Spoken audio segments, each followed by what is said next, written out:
All right, y'all, welcome back to my YouTube channel. It is time to talk about the best players to invest in for the April 30th roster update, the first one of the year. I'm really excited.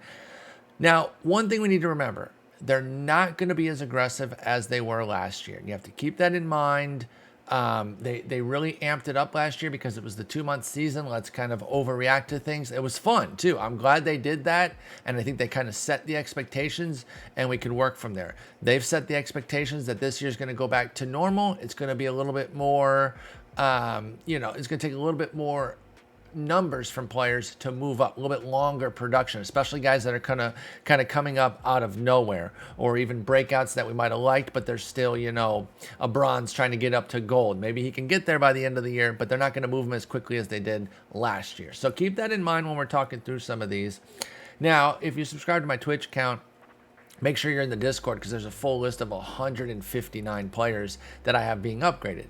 Now, all of them aren't going to be upgraded. I'm not 100%, but I cast a wide net because it includes a lot of players that you can get in on the ground floor on and invest in now, even though they're not going to get upgraded necessarily this week. I put them down for gold because I believe that they have a case to be there, but some cases are a lot stronger. And if they're only, I think of it like a club, like one in, one out. If they're only bringing in 10 golds, they don't necessarily do a one in, one out where they then have to get rid of 10 golds, but they don't bring in like 18 new golds and only send out 5. So you have to make sure that the numbers kind of balance too. But again, I like to cast the wide net. That way, if somebody that I have for gold this week doesn't come through, you buy the dip and stick with them. Obviously, performances are volatile, and a guy who looks like a gold this week could come down and stay in his silver tier the rest of the season sometimes. Sometimes they are a flash in the pan. So we'll continue to analyze all year. Don't worry. But let's get into these 60 names here. And I'm going to start with a couple of diamond upgrades that I'm seeing. The first one being out in Washington, Trey Turner. I mean, he just added another 2 homers tonight. If it's anything like previous years, the rosters usually lock on Tuesday night or after the Tuesday night games. At least that's how I've understood it. So these games count, but then anything after that, so like Wednesday afternoon games, I don't think count. Now, I don't know if they have any like back channel capability that even if they lock it and then somebody goes off and hits 3 homers on a Wednesday afternoon game, can they get in there and give him his upgrade? I don't know, but I operate under the idea that Tuesday night's games count. Everything else, it's going to be on to the next update. So Trey Turner gave himself a little boost. Frankly, I already had him going diamond even before that. I mean, he's been on fire. Problem is, he's a little pricey to invest in, trending at 7,400/6,800, just rounding up there as far as those numbers in the market. So unless you think he's going to be like a 10, 12K diamond, which he could be, that's still a little pricey to invest though. So keep that in mind. This is more of a high roller one. I'm just acknowledging that he is going to get diamond. Also, another good thing about it, or to know about it, is to buy him now if you plan on doing collections. So maybe it's not an investment opportunity from the point of like getting 10 Trey Turners and then selling them, but it's a way to save your bankroll by buying now when you have this money instead of waiting until he goes up 12, 13, 14K, wherever he eventually ends up. Now, when he does get diamond, I don't think he's going to shoot up to 10, 12K off rip. It'll take some time, but I think he'll eventually meander up there because he is a pretty dynamic player and people like using his card. He's quirked up this year too, so he's kind of a beast, and I think he's going to get to diamond this week. A return to diamond is coming, I think, and he also hit a homer on Tuesday night. Byron Buxton sealing his case. Already had him there, didn't need the extra homer tonight, went ahead, threw it on for good measure. He made diamond last year, and I totally understood why he did not come into the season with diamond. He should not have, because he hadn't really proven over the 3-year sample that he deserved it. There's like a cutoff point in the season where they start to really focus on the season itself being the big driving factor behind their ratings, but that doesn't mean that they carry over their newfound rating into the next year if the 3-year sample doesn't hold up. So I agree with Buxton starting at an 83. Basically, they're saying, if you can do it again, we'll get you to diamond. I think he's doing it right out of the gate at such a high level, even with some missed time. I think he only has like 16 or 17 games out of the 22 that they've played. Even with some missed time, I think he's been so good that he's going to get the offensive boosts to move up to diamond. Now let's talk about some guys who are going to be in the gold to gold range. The reason we care about them is because it's setting up for a potential diamond, and I'll talk about their chances to go diamond as we go forward. Lance Lynn was not somebody whose IL stint worried me. He's already due back. I think he gets 1 point for the performance that we've had so far, and that sets him up as a potential diamond. Remember, he also got there last year with some excellent performance, and we've seen now that he's been pitching like a diamond pitcher for a while. Again, the 3-year sample that they use, which would be 18, 19, and 20, did not merit him starting at diamond because he kind of has elevated up there the last year plus, and I'm cool with that. But he has shown that, hey, I'm still this guy. Let me get back in the diamond club, and I think he will soon. So you can buy him now at a pretty good price, and you just be patient with him. He's going to come back from the injury this weekend, I believe, and I think if he continues to pitch like we've seen, I don't see why he wouldn't be diamond maybe even in the next update. It just really shouldn't take that long if he continues to put out quality outings. Those of you who were around last time JD Martinez went diamond, you know it could be a back and forth battle, and then all of a sudden they just sprinkle a little defense on his card and he goes diamond out of nowhere. Now, hey, it was cool because we were waiting on it, we were invested. I was a little annoyed because that week I had said, no, he's not going to go diamond. He just doesn't have it even with these numbers, because I didn't know that they were going to give him some defense. But I was actually really cool with it because here's the thing. When he went diamond, he was playing like a diamond player. The only thing that was holding him back was defense. And that doesn't matter in real life because he doesn't play defense. So SDS kind of bridged that gap by saying, okay, well, we want him to be diamond level in our world too, to reflect the real world. So we'll give him a little defense. It did not change how the player played. In fact, they could do it again. They could move him from 45 to like 52. That doesn't fundamentally change him. If it had turned him into like an actual defensive stud or something, then I'd be like, okay, now you're creating a fictional player. But moving him from god awful to like pretty bad, I don't have a problem with. So I actually only have him going to 84 here this week. And the fact that he's dominating against righties is definitely going to help. But look at the insight that Inside Edge gives us here. Plus 13s against lefties only gets him to 83. So I've got him going up a good bit against righties, obviously, and maybe a little sprinkle against lefties as well, not plus 13. So I think he's going to get 3 points. I got him to 84. So 83, 84, it's not really going to matter as far as where he lands as to whether or not we need to, nail that. Because here's the real point. Can he get the final 1 or 2 points? And I don't know if he can. It's kind of a push-pull that we've done with Nelson Cruz in recent years too, and it's difficult because they don't have that defensive aspect, and how high can you really push the hitting?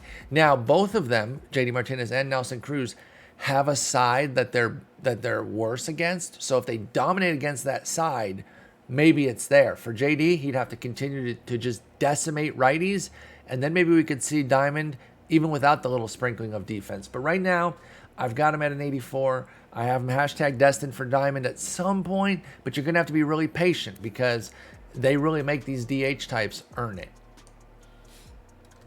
This guy's another return to diamond that could really make a quick push there if he continues to play like this, and that's Justin Turner. Oh my gosh, he's just completely out of his mind at this point, playing at like an MVP caliber for the Dodgers. And so I've got him going for a nice 3 points off rip. Again, it's going to be 2 to 3 points. When we get into these ones here that I'm just kind of setting up for future diamond, I'm not as worried about exactly nailing what overall they're going to hit. The point is I'm trying to let you know that they're going to be setting themselves up to be one of the next diamonds.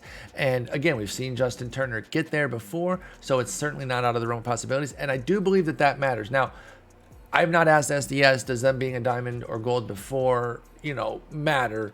And not that it would like necessarily fast track them, but I do think when a guy has an established level of production, it's like, even if they don't intuitively say, yes, them being diamond before means that they're going to get there quicker, it works out that way no matter what, because what that means is that they've set a track record of excellence before, that if they just re-achieve that, then of course it's going to follow that they're going to get back to that level. So I have not had like confirmation from them where they say, yes, we look at previous diamonds or previous golds more favorably, but the pattern has played out over the years. And so I operate under that assumption, which means somebody like Justin Turner will also be on that diamond pedestal very quickly, or on the forefront of being on the diamond very quickly, based on what he's done so far this year. So I got him to an 84 right now.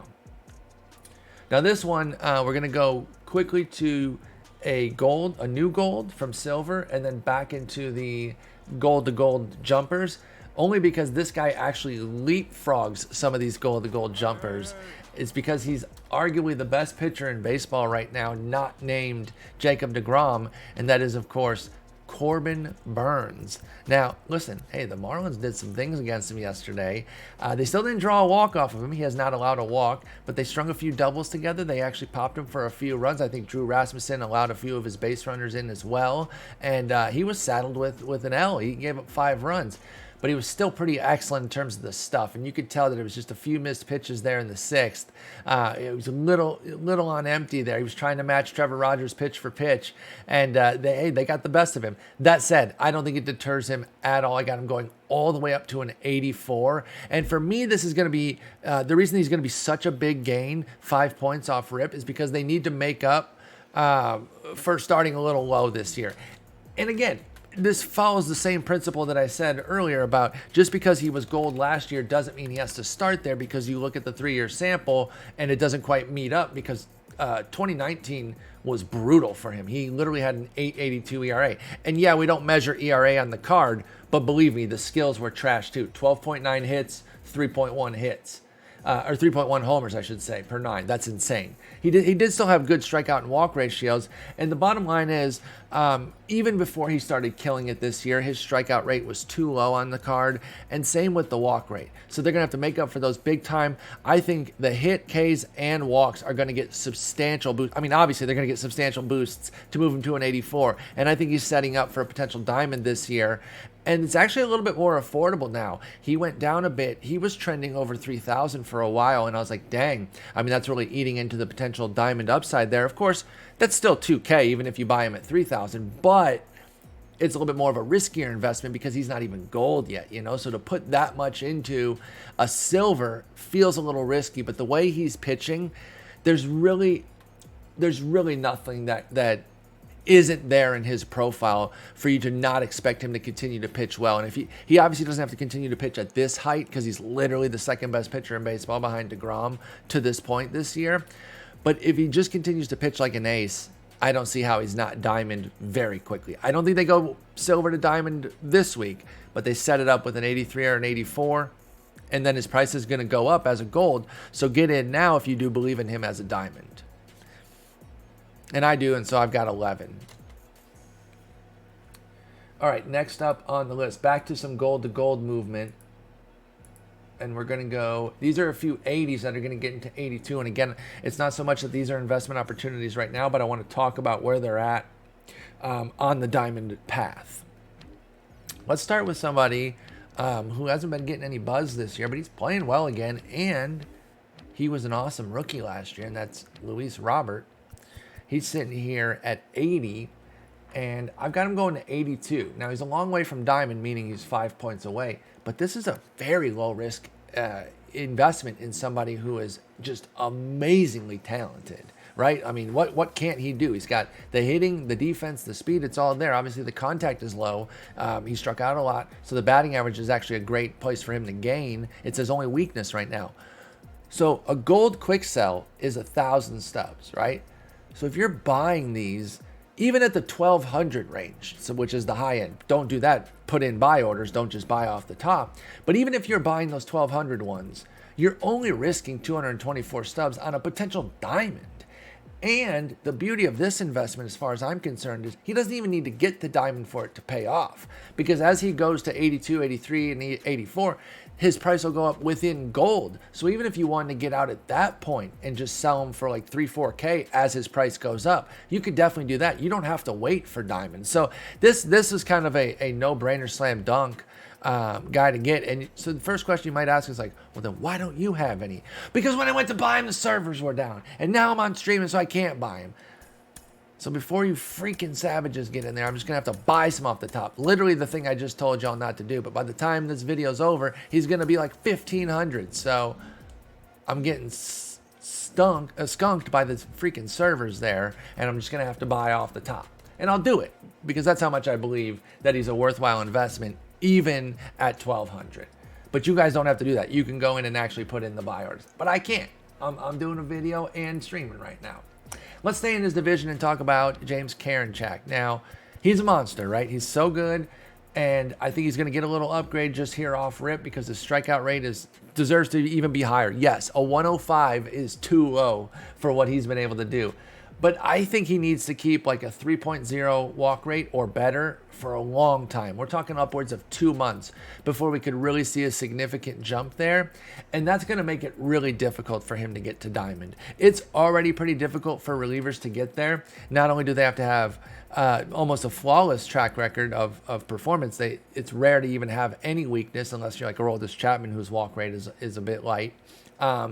But it also takes a while of that production. And so we're still pretty early into Karinchak's career. But if he gets a couple points now and kind of sets up the potential for diamond, it's at least worth looking at, right? And again, it's a base level investment. Now, I don't feel nearly as confident in Karinchak as I do in Robert that your investment's going to pay off. But it's so low risk that if you really do believe in him and you think he's a stud, you might as well get a few shares. Next up is, still in this division. The Central's hot right now. And it's going to be Taylor Rogers, my least favorite card in the game, because I'm so bad with him, it's unbelievable. His skills are off the charts right now. They're really good. So I think he's going to add a few points. I put 1 to 3 points in the sheet there, so we'll call it in the middle, 82. I can't really see diamond right now, because I just don't know what avenue he would necessarily improve. Well, I know what he can improve to do it.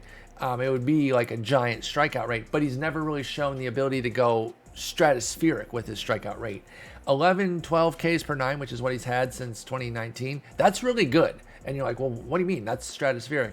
Not really for relievers, right? So he needs an upgrade from 83 right now, but to really go diamond as a reliever, you got to have something in the 100s, right?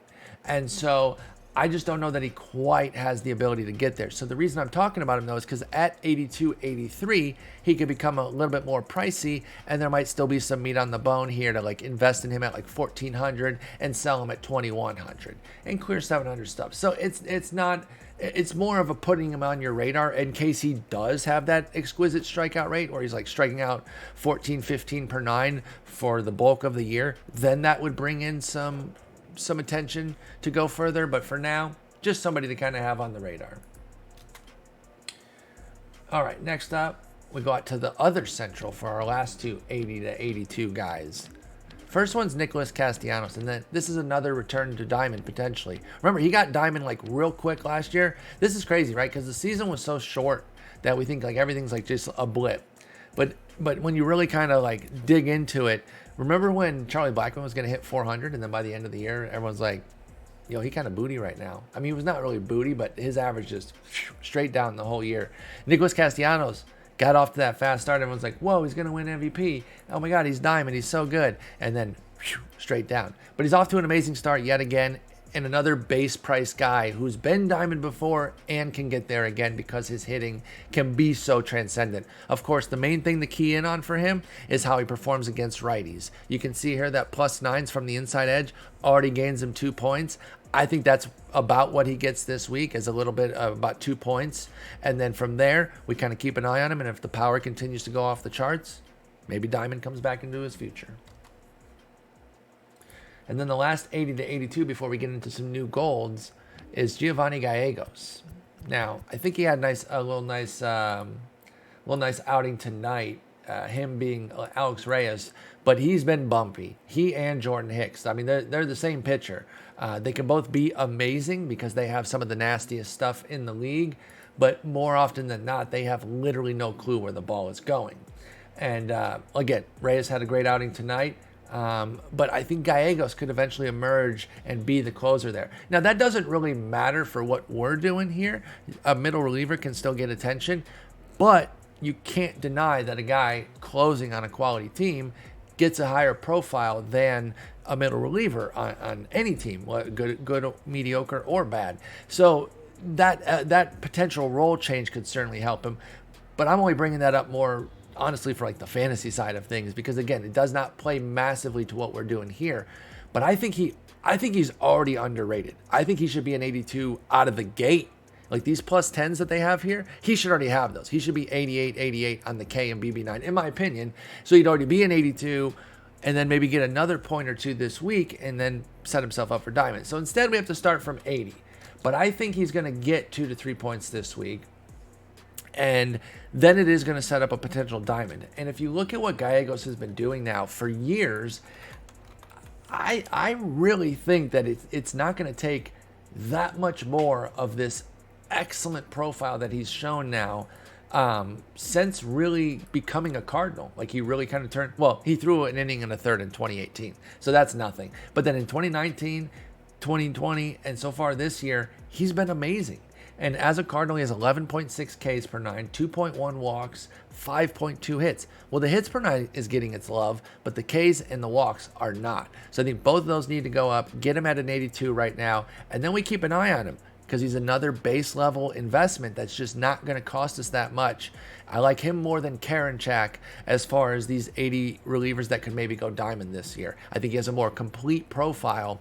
And if he continues to do what he's been doing this year, I think the hit 9 can go over 100. Remember I said to go diamond, a reliever has to have a skill over 100. I think it could be the hit 9 for Gallegos. And if he continues to miss bats like this, if the strikeout rate goes up to like 13, 14 per 9, I mean, it's a wrap because he doesn't walk guys either. That's a huge factor with Gallegos. Same with Taylor Rogers, but he doesn't strike guys out like Gallegos either.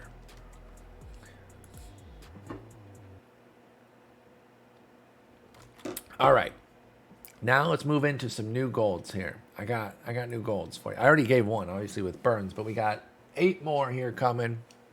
Let's start with the big dog that everyone's going to be talking about. And that is, of course, Shohei Ohtani. He's pretty good at baseball, huh? He's such a monster, dude. It's unbelievable. So he's so interesting, though, because what I don't know, and this is something I'd like to get some clarification from SDS on, so I'll definitely ask them, is how much impact do the hitter numbers have on a pitching card? Because I don't think they're the same as they are on a hitter card. Like I think we know this because positions are judged differently. That way, that sometimes you know that if somebody gets a position change from like center field to left field, they'll go from gold to diamond just off of that. Vice versa can happen though too. They can get downgraded by moving from a position as well because the offensive thresholds are higher. Like if somebody were moved from like shortstop to first base, so there's different things that each position is factored in for. I don't think that the hitting ratings for a starting pitcher are given a whole lot of love in terms of how much they bring to the pie, or else how would this not already be a gold? Because you're talking about a pretty good pitcher with nasty stuff and great canine, and then somebody who dominates righties, can hang against lefties, and then has an elite arm in the field and some pretty decent speed. How would that not be a goal? So it has to be that SP hitter attributes don't get weighed as much.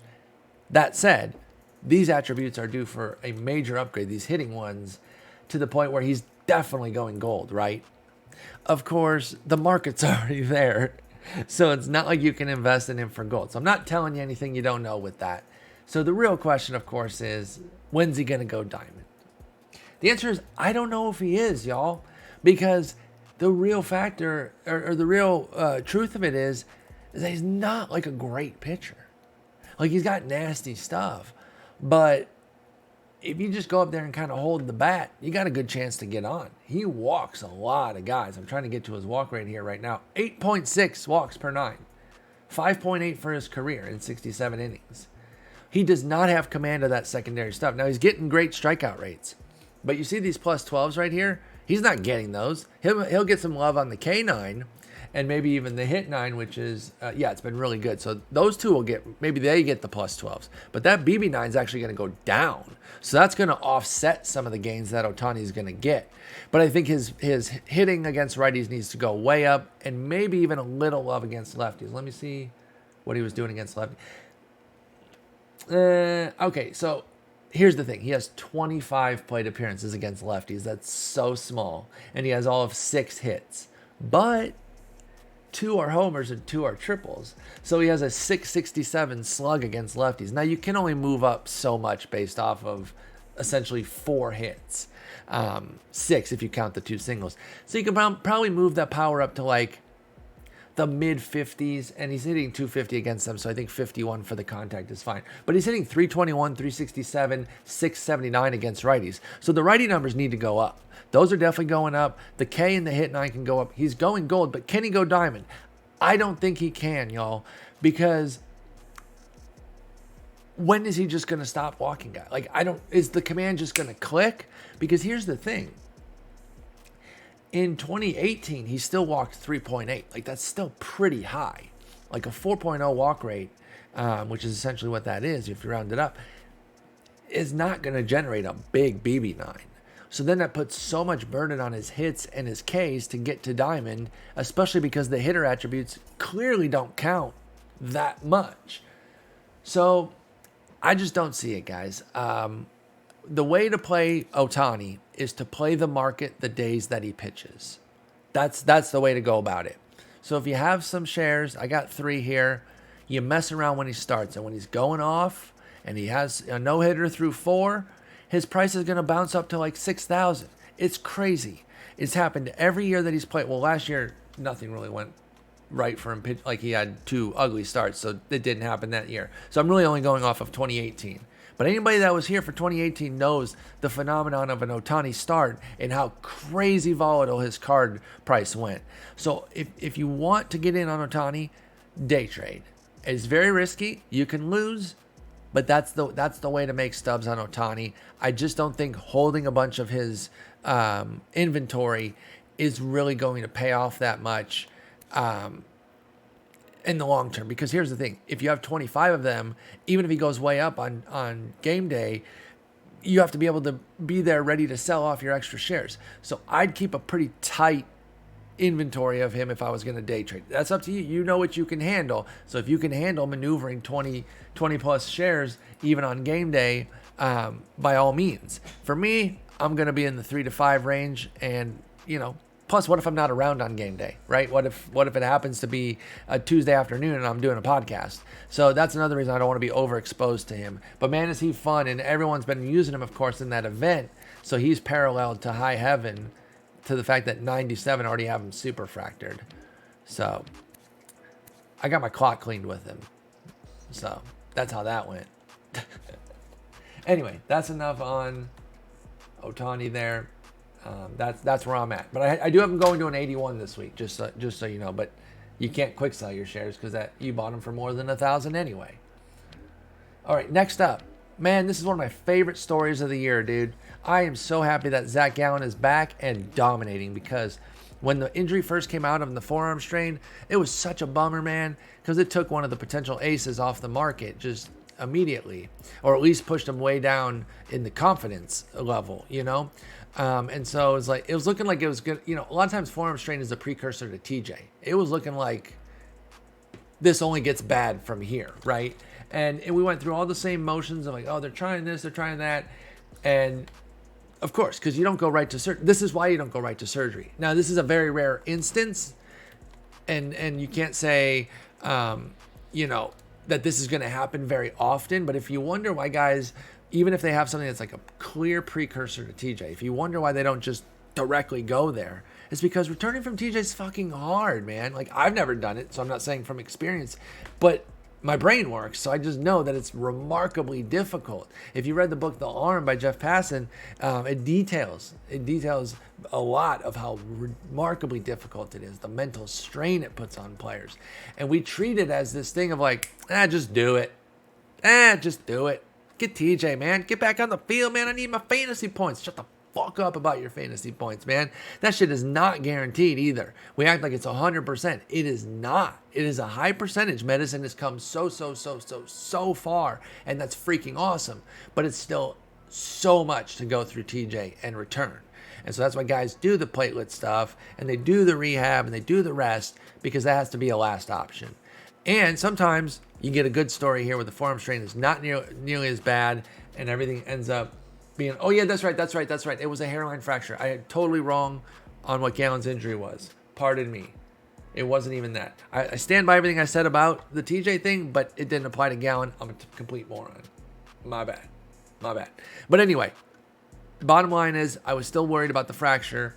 I wasn't drafting him in fantasy. I was nervous. Hats off to those of you who took the discount because it is paying off massively. I know some folks that got him in like the 13th, 14th round. This dude was a second, third rounder. If there was a real Gallen in your league, they were taking him second round because he's a monster and he's showing why. He's back ahead of schedule. He looks amazing. He's an easy gold for me. I got him going to an 81. All right. I talked about a man of the month or hour, whatever I said for Ohtani. The man of the night for Tuesday night, April 27th, is Vlad Jr. In fact, you'll see that in between when I wrote my notes and when they came out, he hit another homer to outdate my notes. The notes in the Discord say 2-homer night likely secures gold, but if not, buy the dip. 3-homer night, obviously, it secures it. It secures it. The bottom line is I was already pretty solid on him getting gold, and my note was different. I was like, it was the same thing about buy the dip. 5 points is aggressive, but he's a former gold. We've been waiting for this. Yeah, that's a little bit of confirmation bias to be like, oh, we were waiting for this, so it's legit. But as a general principle, sure, check yourself on confirmation bias and make sure you're not making mistakes. On an individual basis of this exact profile, we knew the talent was there. So this is not like I really don't think we're jumping the gun. We were waiting for him to get some lift in the ball, and the floodgates were just going to open. So yeah, even 20 games into the season, I'm ready to say that he's ready to go gold, even with a 5-point jump. I understand why they had to down him so much from where he was, but he's going up. And let's see, the market, I think somebody in chat, in my Twitch chat, if you're watching this on YouTube, said that coming into the night of the April 27th, the game that he played, he was 800/600, and that's always the buy now and then the sell now, if you hear me just say it like that. So he was 800/600. He's now 22/19. That's insane. There is diamond capability here, folks. Do you have the patience? Okay, you need to know your stomach for volatility, what you want to do with your profit, what your end goals are. My goal is to give you the tools, give you the players, help you out, give you ideas, and then invest and do what you want to make stubs so that you don't have to put money in. You may have put some money in already, like I did. I put money in at the beginning of the year, and then by the time the first update comes, I'm not putting in another dime the rest of the year unless it's like a dono and they say, use it for packs. Other than that, no more money out of my pocket's coming because I'm going to be doing the investing. And so that general point is to bring in a more specific point of like, if you don't think you can wait for him to go diamond, because it's going to take a while. Like they're going to give him the gold this week, but then, well, I say it's going to take a while, but if he keeps playing like this, if he's playing like an MVP, I guess that's a caveat for everything. Whenever I say so-and-so is going to go to this level, but to get to the next level, it's going to take a while. That is assuming they go back to a more measured performance. Obviously, if they keep up their new level of like MVP type performance or Cy Young level performance, that will change things. But you have to assume a measure of regression coming for any player who's on a hot streak. It's just the prudent thing to do. Now, I'm not bringing him back to his 2019, 2020 levels, but I'm also not saying that he's going to have like, what's he got after tonight? Like a 1,300 OPS? Let me check that real quick. He has an 1177 OPS. If he maintains that for another month, he'll be diamond. Okay? But I'm probably putting him more at like a high 800s, low 900s regression point, which is still very good. And if he does that for another, month to 6 weeks, then he'll start to approach diamond. So that's what I mean when I say, it'll take a little while to get to that next level. But with Vlad, you never know, dude. He could really just. So yeah, if you invested early, you can sell him now and take a profit. If you want to wait, see what happens when he hits gold and see how he continues to go. You probably can't lose too much if you do that, by the way, unless you're buying now. Obviously, if you're buying now, then he's more expensive than the quick sell gold. But if you bought below 1,000, then you can afford to wait it out as long as you want. But if you want the stubs, well, then sell now. That goes back to knowing your own needs and wants with your bankroll. So just remember that. Also, one other general point. Don't be afraid to sell on hype, meaning selling now if you bought a bunch of Vlads at 400, because that's guaranteed profit. If you sell on the hype and you're taking a guaranteed profit, you never go broke. Your ceiling's a little bit lower because you're giving out. You're not waiting to see if they go diamond or gold. You're just taking what you can get as a profit, but you always profit, right? So it's a much higher floor than those of us that wait and maybe our guy doesn't hit and then he goes way down and then he injures his ankle that Friday night and then he's out for 2 months, right? And that shit happens. Like, I'm obviously naming like an extraordinary example, but that happens. And so there is volatility to it. That's why if you sell on Thursday night, just based on the guys that are the most expected to go up, you never go broke. My friend Brady always sold on hype. Just always took the profits and moved on. You can do that with Vlad Jr. right now and then just enjoy his season, or you can stick along for the ride. It's really up to you. I only have 2 of them right now. I did buy them both at 600 though, so at least I have that going for me. I'm gonna go on for the ride. It's only 2 shares. I don't really have anything too crazy in him. Anyway, that was a lot of time on Vlad. Hopefully you guys like hearing about him because he's fun to talk about. He really is. All right, a few more golds here. Next up, this guy, been waiting on him. I probably called him. Well, he made gold last year. Never mind. I was going to say this is a guy I've called for gold for many years. Oh, no. I'm not getting to my next team. I'm scared. Well, I'll see if I can get there. But in the meantime, I'm going to talk about him. And it is Rhys Hoskins for the Philadelphia Phillies. I got him just going up from 79 to 80. Just the 1 point. Because he's not having like an over the top season as far as like his batting average is up to 261, which is it's a career high right now, but it's not like eye popping. 293 OBP is actually way down for him. He's not taking as many walks, but it's hard to critique a guy for not taking walks when he has a career or an MLB high 8 home runs and a National League high 7 doubles. He's smacking the piss out of the ball earlier in counts, so what do I want him taking walks for? When pitchers eventually start pitching him differently and not giving him anything in the zone every at-bat, he'll get those walks. I have no questions about whether or not Rhys Hoskins has a patient eye. So I think he gets to gold pretty easily. I think I'm going to be done talking about him by the time I can even get to the Phillies. So there's that. I will get to this other team, though, in the meantime, because they're only 1 page away. This is another easy one, and I don't think there's much meat left on the bone here as far as investing under quick sell, but let me just see. Oh, no, I better get him before he goes up. Yeah, Yadi Molina, he feels like an easy gold. Like I said, there's not too much left here. You can buy under 700, and that is a 300-ish profit. It's up to you. These ones, if I miss the boat, which I don't even have one right now, and there goes that, I don't even have one Yachty, so I'm unlikely to, try to invest a bunch. I'm going to buy my one before he goes gold. That's another thing, too. And I mentioned this earlier.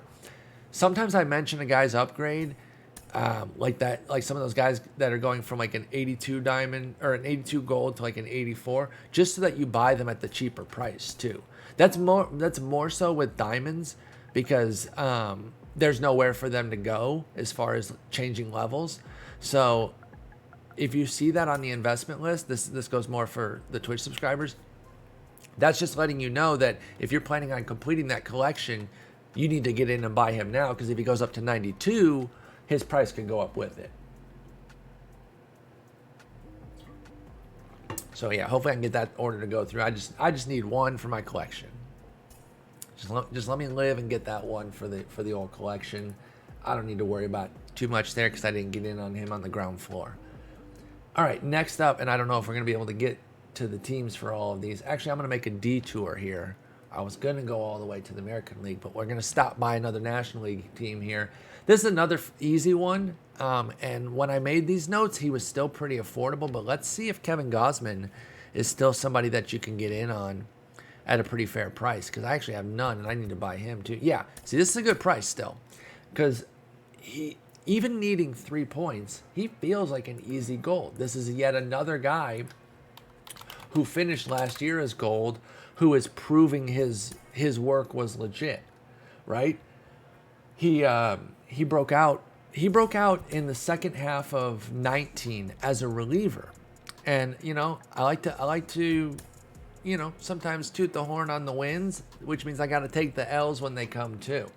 When he signed with the Giants, I really wanted them to put him in the bullpen, and when they said that he was going to start, I was like, oh, that's a terrible idea, man. He hasn't been able to show that his 2 pitches can work in the rotation. I really don't think that they should do this. And that's why I'm a dork talking about baseball on the internet, and they run teams, because they know what they're doing, and I'm a dweeb, okay? So that was dead wrong, obviously. And the tough part about going against Gausman is if you follow my fantasy writing for any number of years, I love Kevin Gausman. I wrote him up when he was with Baltimore all the time as like a breakout. Big fan of his. But I thought I was like learning my lesson. I was like, okay, I've been touting this guy for how long now? It's time to just recognize that he is what he is. The old Dennis Green line. He is who he thought he was. No, he's better. And part of it is playing in that park is always going to help a pitcher. But he actually went into that park the first year that it ever played hitter friendly. Now, this is something that has changed back to normal, but last year with no fans, there's this gate, I want to say out in left field, that they usually have. I want to say they usually have it open and they had it closed, and that changed some of the wind patterning in the park that actually made it a better hitter's park. If you notice, some of the lefties there last year were hitting a lot better than we'd ever seen. Even good lefties hit at Oracle, AT&T, Pac Bell, whatever the hell they're calling it these days. It is Oracle. And so I was like, dang, not only did he go there and show out, but it was in the year when his new stadium was like the toughest it's ever been. Man, y'all gonna just make me buy one for $620 here? I'm gonna do it. I don't care. I don't want to get stuck having to pay a G for him on Friday. I make irresponsible moves sometimes because I'm streaming and I have to get in before everything changes. Don't do that. I put in the buy orders. You guys saw I tried. But these savages in chat, they can't hear me right now. These savages in chat, in the Twitch chat. That's why you guys are better, YouTube. Way better. But these Twitch folks, they're just running the price up on me. I'm giving out this info and they're just like, let me just run the price up on you. It's unbelievable. I'm kidding, obviously. All right, so the next guy we were going to go to, we're going to make another detour because we're having a hard time getting team to team here. Things have really slowed down. I'm in the sponsorships for some reason. I almost have a really cool stub count though. Can I spend, what would that be, 21 stubs right now and get to the magic number? I don't think so. All right. Next up is in the AL East. This is another big jumper, especially because, again, we have to be clear that they're not going to make as aggressive moves as they've been doing sorry, I think I just hit my mic, as they did last year. That said, if a guy deserves a big move, I still think they're going to do that. And so when you see Tyler Glass now and what he's doing this year, and I'm sorry to keep repeating the same refrain, but when it applies to the same guy, I have to mention it. There's another guy, finished gold last year, didn't quite have enough juice to be gold coming into this year, but has shown very quickly that, hey, I'm for real. And he's been awesome. Like, he really has been. And this is more of like a fantasy thing that I'm super excited about. One of the reasons I was nervous about Glass now, well, first off, is his height. If you've noticed, tall guys have a lot of difficulty, especially when you get like past 6'6", so when you get extremely tall, they have a lot of difficulty with mechanics. It's difficult to repeat when you're that tall. You got all those long levers. I'm a gangly stop sign myself. I'm not half of anything that Glass now is, but I can somewhat relate to being an uncoordinated straw. But he has figured out his coordination. He has really worked with Kyle Snyder, a great pitching coach over there. Blake Snell talked about how much he loved him. And they've really figured things out with him, because not only has he brought his command and control into focus big time, to the point where he had double-digit walk rates with Pittsburgh, to now with Tampa Bay his last 3 years, he's at 6%, 9%, and 8%. Those are fantastic marks for a guy that strikes out this many batters. Not only have they done that, they also finally got him the ever elusive third pitch. That was another key factor that, me being a little bit of a detractor of his when he made the transition from Pittsburgh to Tampa Bay. I've since come on board, but when he first transitioned over, I was like, hey man, Tampa Bay's got their work cut out for them with some big factors to fix. They did it though, and I'm not somebody who's going to dig my heels in on something that if I say, oh, I don't like him unless he changes this. If he changes that, then why wouldn't I change my opinion? It's not flip-flopping if you take in new information and change your opinion, especially, if your old opinion is just dead ass wrong, right? Like, why would I still say that he doesn't have command and control when he clearly does? So anyway, that third pitch has been the slider. So we should also get a pitch repertoire update.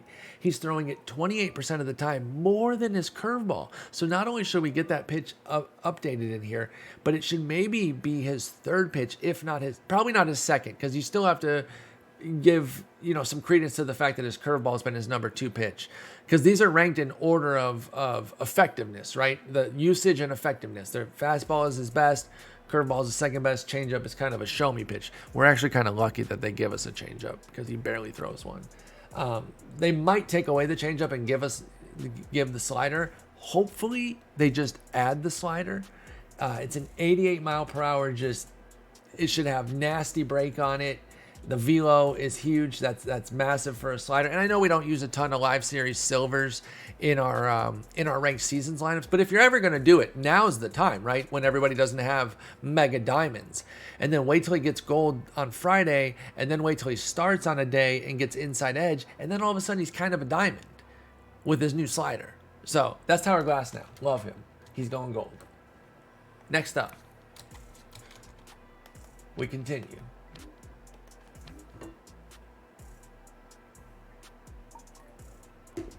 Back to the Central here. And another gold is Jose Barrios. He's been awesome. By the way, I love that his slurve is the number 1 pitch. It's just, the slurve is fun to throw. It's awesome. And he's been great with it. His fastball, has actually been pretty good this year too. And that's the thing. A lot of times he has these ebbs and flows, and you can see that he loses the slurve. And it's 4 great starts, 3 duds. And the thing about Barrios is when he's off, it does not matter who he's facing. And I know this because I'm a Tigers fan and they're in our division. And so I've seen the Tigers just beat him up at times because when you can't execute your pitches, they're all major league teams, right? So even the worst ones can get you. But he's pitching out of his mind right now. It's actually unfortunate that he's only 2-2. That's why win-loss record is so lame, because it does not tell the story with him at all. The bullpen has been giving up games for him. But yeah, he's been on one of his hot streaks right now. I think he gets a quick gold based on the strikeout and hit rates both going up. That strikeout rate at 60 I felt was pretty low coming in, because his mark the last 3 years is the 3 years that they judged off of, 18, 19, and 20, is 9.5, 8.8, and 9.7. That's a pretty good rate. I feel like mid to high 60s is where that should be. And maybe I'm tripping, and maybe they've lowered obviously what is average, it has to go down because, as far as a MLB The Show rating, because strikeouts just keep going up, up, up, up, up. So a strikeout per inning is not what it used to be. If you had 9 strikeouts per 9, you used to be a freaking G. But now it's that's good, but that's kind of that gets you in the door. You have to start putting up, as a starter, you have to put up double digit. As a reliever, if you only get a strikeout per inning, you're kind of cringe, bro. Kind of cringe to only get 1 strikeout per inning if you're a reliever. Gross. But anyway, it should be an easy 2-pointer here for Barrios. And if not, buy the dip, because he will go down if he doesn't get it this week. And I think he's somebody that, like I said, he'll have ebbs and flows, but if he doesn't get it, his price will probably go down into the 300s, if not 200s. You can buy there and then just kind of wait. And hopefully he stays hot into the next update. But even if he doesn't, he's somebody that I would just hold through, because barring injury, he's going to be gold at some point this year. Whether he's volatile and goes back down to silver and then back up to gold or not, we only need him to go gold once to sell off our shares, right? So I'm not too worried about it overall. Now I got some silver to silver guys, but they're setting up to be our next golds, so they're still very important. Now for two guys, I literally put in the notes 79.5 because they're really on the fringe. Like I have some guys who I did put for 80 who I would say are on the fringe as well. Like Barrios might not get it. They might only go with 1 point just because it's only 5 starts, but I still feel pretty confident in him. But like, you know, there's some guys that I put gold out there that I'm like, they're teetering. With Carlos Santana, I wanted it to be because he is the reason I had to do 79.5 with him and the other guy is because they're already 79s. So obviously an upgrade you would think would move them to 80. But, and this is where I miss not being able to use the live series or the offline roster to do updates. The two used to match, and then I could go in and do what I think the updates should be, and then I could get a perfectly accurate number.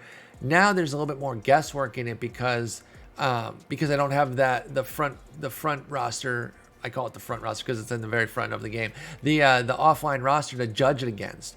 So I could see them actually giving him a few points in a couple different categories, and it keeps him at 79. Or they could boost him enough in the power categories to get him to 80. So he's a coin flip type of guy.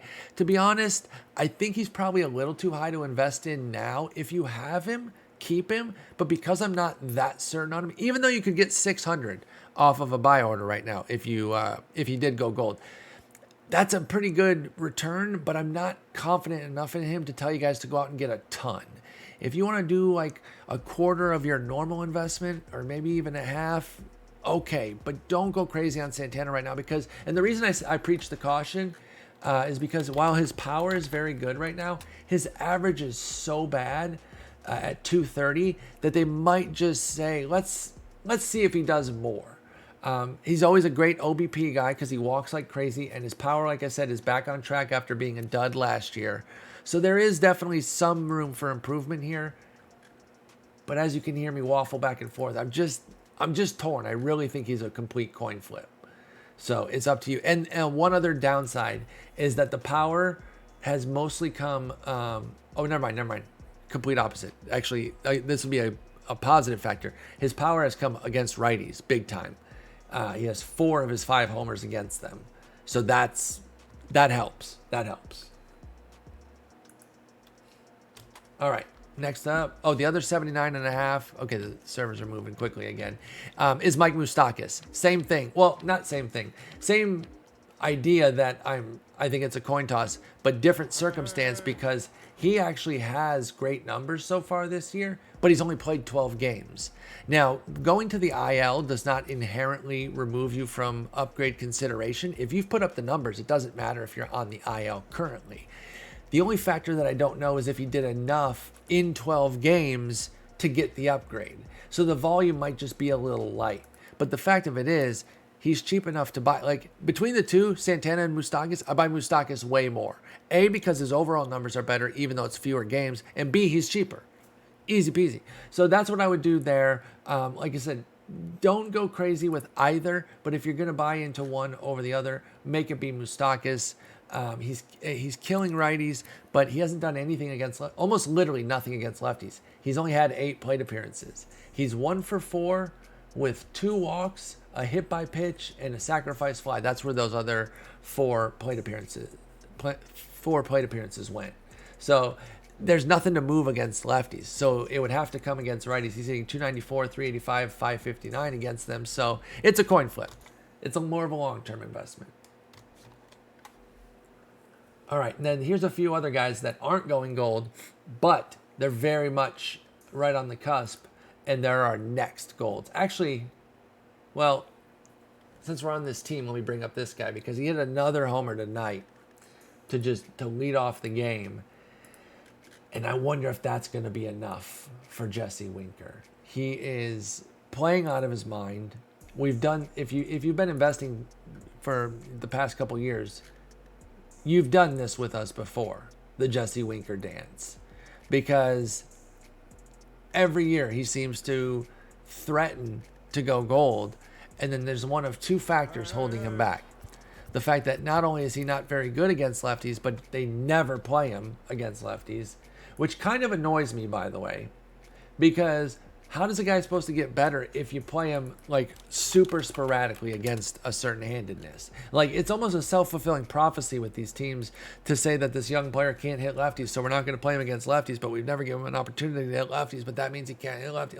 Like what the hell, man? You got to just like turn a guy loose and see what's what. Now, I understand it's difficult to do that at the major league level because you're trying to win games, and if you got a perfectly capable Phillip Ervin or Aristides Aquino in this case, because Irvin's not on the team anymore, or whomever it is, then you want to play that guy. But damn, man, I think he's been pigeonholed. That said, he's doing so well against righties with another homer tonight against Walker Buehler that I think it might be well, I will say this Inside Edge is giving us a lot of insight that it would take plus 17s to get there. Now, here's what we don't know. Plus 17s gets him to 80, but we don't know if that's the threshold, right? Does plus 16s move him down to 79, or is anywhere past like plus 11 get him there? So that's why this can be helpful, but it only gives us so much information. The bottom line is I should probably put him in the 79.5 range now based on tonight's homer, because he really is a coin flip. He is 4 points away, and he's so expensive that you can't really invest in him now anyway. So basically, if you have him, just ride it. Or, I mean, actually, hang on. If you have him, you can sell on the hype right now, because chances are you bought way cheaper than this. So that's up to you. But if you don't have any, I would not get in yet. If I were you, I'd be pulling against him to go gold this week, and then you buy the dip. Because then if he goes to 79, a bunch of people are going to get out. And then he'll probably not go down too far, but he would go down to like 400 or 500. He would dip enough to buy, that's for sure. So he moved up a little bit tonight, but I still don't quite have him gold. I'll mark him a 79.5. I'm going to upgrade him to 79.5 like I did the other guys. All right, next up is this one. I wanted to get him there, but I think with his BB9, it's just too high to quite get Lance McCullers to gold just yet. I do think he is going to get upgraded to 79, though, which is 1 point for him right now. And he is definitely a hold for gold. So you can get in now very cheaply. And then, if he goes down even further on Friday, keep buying. His strikeouts are great, 9.6. But his walk rate is at 5.0. That's huge. But so is his hit rate, which is actually good. So I think he gets a little sprinkle on his hits, a little sprinkle on his Ks, and then he might even lose a little bit on the BB9. They might let him ride, but he's been pretty consistently bad with the walks. Sometimes I think if it's like an early season upgrade, and say he had like one game where he had 6 walks, but then the other games were like 2, 1, and 2, I think they'd be a little bit more lenient and be like, well, that's one game out of a month. Let's wait and see. But he's gone 3, 3, 3, and 2. Like, that's a lot when you're only pitching 5 innings a game. In fact, he had 3 and 3 2/3 against Detroit. Tigers were really patient against him. So I think he'll go down to like 55 on the BB9, boost up on the K9 and the hit 9. He gets to 79. Keep an eye on his walks. If he lowers the walks, or if he just goes crazy on the Ks, I think he'll get to gold soon. So he is definitely a hold for gold candidate. All right, next up is, this is easier to do it like this way since it's closer, is Joe Musgrove. Now, he needs 5 points. And yeah, I know he threw a no-no, but that's one game, right? It's a very good game, but it's one game. He's not going to get to gold just yet, y'all. Like, I love Joe Musgrove. He's one of my favorite pitchers in the game. So happy that he got moved out to the Padres off the Pirates, because we know how they develop pitchers. They don't. So this is great for his development. And I think he's going to have a monstrous season and become a gold. But he's not there yet. And a no-hitter alone cannot get you there. I think he should get boosts on all 3 of his per 9s. I say 3 because hit homer per 9 does not matter for DD. And I don't even think that it necessarily matters if they raise it as far as their overall. Or if it does matter, the impact is lower. But I usually ignore it because I think it's like meaningless to DD. I know it is in gameplay. We know that for sure. It does not matter if your guy has a 2 homer 9 or a 125 as far as the card goes. It's irrelevant. Online, offline, and sim it matters. So I don't even look at that. But the hits, Ks, and walks, they should all get a little bit of love. I think it'll move him up to a 79. He's definitely hold for gold. He's priced to buy. Do your thing. I do think some folks will be upset if he doesn't go this week too. So we could see a dip as well. Like he'll probably go up in the next couple days, because I think a lot of people that do roster investments in the community are going to talk about him getting pushed up. Some might even have him going to gold. I think it'd be just a little too aggressive. But either way, any chatter about him is going to put him on people's radars. So he's going to go up in price. And then when he doesn't get gold, as I don't believe he will, he'll come down. But you can still buy now. Like that's not even a bad price to get in on. Excuse me. All right, staying in the West. This is another one it's just too high to get there right now, but just a clear hold for gold candidate, and that is Dustin May. I mean, I just did not see these Ks coming. And here's the thing. I was wrong on him. And, because I did not see the development coming this quickly, so I was not advocating that people go out and go crazy for him in fantasy and saddle me with that L. That's fine. Only thing I would say is for anybody trying to take a major dub is you didn't see this coming either.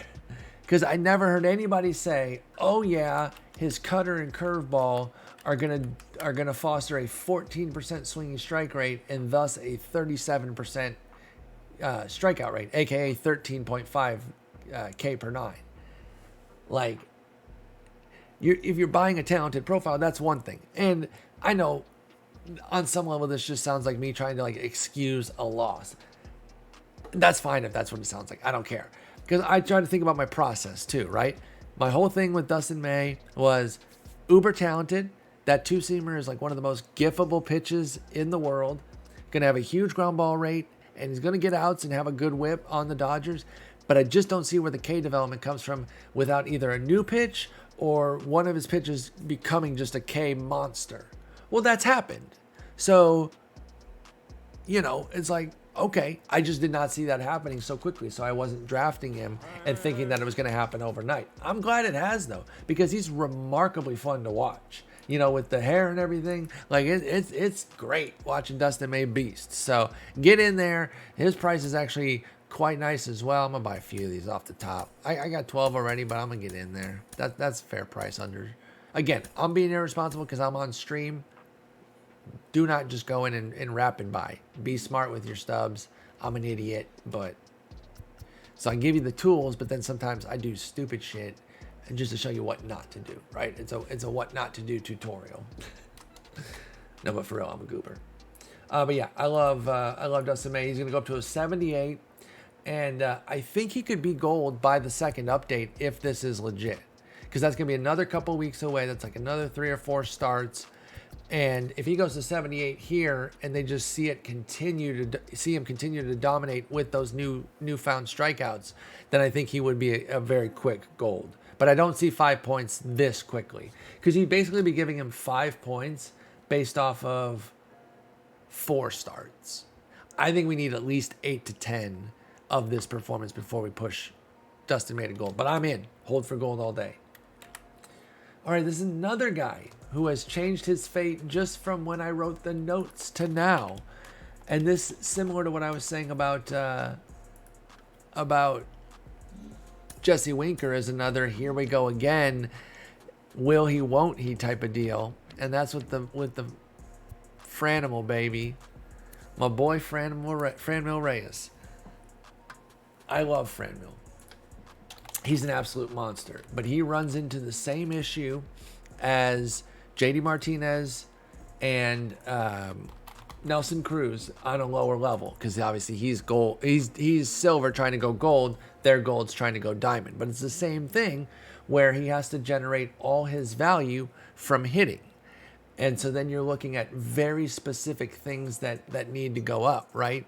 Because he's already a gold shield here, just like the other two are already diamond shields. So it's there's very little areas that they can actually greatly improve upon. For Franmil, it's his contact versus righty and his power versus lefty. Those are the factors that we need to be keyed in on. Now, tonight he hit 2 homers, which just adds to his profile. I believe one was against Maeda for sure. Both were. Yeah, we actually talked about that earlier. So 2 more against righties, which does help his contact, right? Those are hits. So that's good. And obviously it helps the power. Which, by the way, I bring up his 2 weaknesses. The contact versus righty and the power versus lefty, but that doesn't mean that that's the only place that he can improve. If his contact versus lefty, if he hits like 420 against them, and his power versus righties where he just keeps smacking homers against them, those can still go up. I'm just saying that the easiest avenues for substantial growth are the 2 weak points. And so far, this is without including tonight's games, he's hitting 283 against righties, and he has a 607 slug against lefties. So the 2 problem areas are already getting some nice love this year in terms of his performance. So here's the thing. He's not getting 5 points. I don't think he's getting 5 points. I think he's going to go to 78, and we're going to do this again this year. And,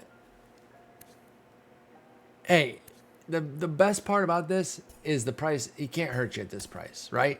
Again, I'm going to buy a few off the top because I didn't get to get in on him when I was going through my notes, which is usually when I do my buying, is offline when I'm putting together the notes. I buy a bunch of guys. But with the way the servers have been up and down, you can basically see the teams that the servers were down for versus the ones that they were up for based on my inventory. You saw the Dodgers I had, and then you see that I don't have the Cleveland guys. That's why. I couldn't. So I have to buy on stream and pay a little. It's a little bit of a streamer tax, right? You guys always talk about streamer loot and everything, all the benefits that we get, because our juiced packs. Tell that to my last like 250 packs, by the way. But this is a little bit of a streamer tax, and you know what? I'll pay it because I got to get in, and it's still a fair enough price to get in.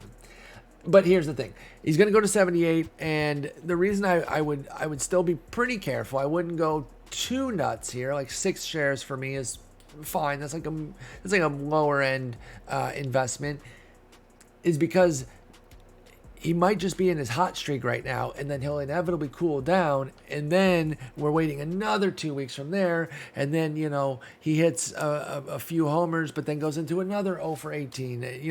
The timing has to be just right with somebody who has to thread a needle here because he has no defensive value. So I love Franmil. And I got to be honest, y'all, even though I did just rip 5 off the top of the market there, in a weird way, I'm actually rooting against him going gold because then he won't be a silver god in Battle Royale, right? We have to consider that too, right? There's certain guys we don't want to go up because then they don't become the BR gods anymore. I mean, he'll still be a good card, but now you're using a gold instead of one of your silvers. It's a big difference. Next up is Mitch Haniger for Seattle. Now I got him going up 2 points. Listen, we know he can be a gold. He's been there before, I believe. I think I have that right, chat. It's been so long because of his health. His health has really been the one big roadblock. He's off to an excellent start. He's definitely going to get some love. I got him at 78. I could really see 78, 79. It's going to be a few points to kind of put him on that gold cusp. Where he was in 17 and 18, and say, here, if you keep going, we'll get you there. But if not, we'll keep you at silver. And here's the thing. He's priced to buy. And so I don't think it's a huge risk, and the price is pretty fair. Mitch Haniger is definitely a hold for gold. The big risk is the health, though, right? So just know that if you're going to go crazy on investing in him because you love the talent, that it can go belly up because of the health. He's had, I wouldn't call him necessarily injury prone. He's had some really bad luck, like some really gruesome injuries, including to his testicles, which if you read the description of that, like just from a standard newspaper article, it'll make you double over in sympathy pain. But yeah, so that's the real issue here is, can he stay healthy? So thankfully he's priced low enough that it's not going to kill you to get in there too big. But if you are risk averse, then be careful here. just because we don't know if how long he'll stay healthy. And by the way, I don't have him for an upgrade this week because he's not off to a good start or anything. But I'll say the same exact thing for Kyle Lewis. He will get hot inevitably he'll get hot and have a big hot streak. He's played 5 games, so I'm not worried about that. But the same thing will be looming over his head, is can he stay healthy? So this is just a tangent here, because if you want to get on the ground floor of Kyle Lewis, you can do that now because he's very cheap. He's only played 5 games, but we know that the health is his biggest concern. So that's just a little throw in there. I didn't even put him on the list just since I was on Seattle. That goes back to also knowing how to manage your own expectations of everything too. Are you somebody who's super risk averse, or are you somebody who likes to take the gambles for the high upside? If you do, then Haniger and Kyle Lewis are guys for you, because frankly, in a perfect world, okay, I'm not saying anytime soon, but like July, August, they both have diamond potential. Like they're the type of guys that can absolutely go diamond with their skill sets. All right, next up is, now we're getting into the bronze to silvers. Okay, I'm actually going to chop a few more guys off this. We're running a bit long here. But again, you get the full list, twitch.tv/sport if you're a subscriber there. Only $5 a month. Or if you have Amazon Prime, you can get the free subscription every month. You will make stubs. I feel very confident in saying that. You know, obviously, if you can only invest in like one guy a week, you have to get pretty lucky. But if you invest in a little handful of these guys, I'm very confident. Our track record is very, very strong, so I feel pretty good saying that. Even though it's a pretty big promise to say that, but there are stubs to be made out there, and I wouldn't say that it's something that is like overly difficult to achieve if you have the patience, the time to do it, and you kind of follow the numbers with us. All right, I'm just chopping a few other guys off of here, just in the interest of time. Still leaving plenty of the studs. Let's get into some bronzes to silver here. Let's start with KC. Pitcher I really like. Coming into the year, this is somebody I thought showed off some good skills last year, and I thought he was ready to have a nice season. And so far, very early, very, very early, but so far, Brady Singer is looking quite nice for KC. In fact, they're playing pretty well too, huh? They're at 14-7. They're leading the division. That's a little bit unexpected. Of course, it's very early. But, they actually looked like coming into the year that they could be, and again, they're not yet. So it's still a could situation, that they could be kind of a sleeper team. They have some really interesting talent that could coalesce there with some veteran and young talent. Now they need Mondesi back. He's an electric player. They really, really need him. But they got some pitching going the right way. They have a pretty deep bullpen. When you think about Greg Holland, he's struggling right now. They could turn to Josh Stomont, Wade Davis, Kyle Zimmer, Scott Barlow, and then if Wade Davis gets back on track, if Greg Holland gets back on track, that's like 5 go-to guys plus a couple others I haven't even named that are doing some decent things, like somebody named Jake Brents. I don't even know who that is, to be honest, and I know pretty much every player. But anyway, Brady Singer, the guy we're talking about here, has been a monster for 4 starts so far. 10.5 strikeouts, 2.5 walks, and 7.2 hits. I really think he's coming into his own, and what I was really looking for as far as his fantasy growth, as well as something that can help him grow with his MLB The Show card, is the strikeout rate.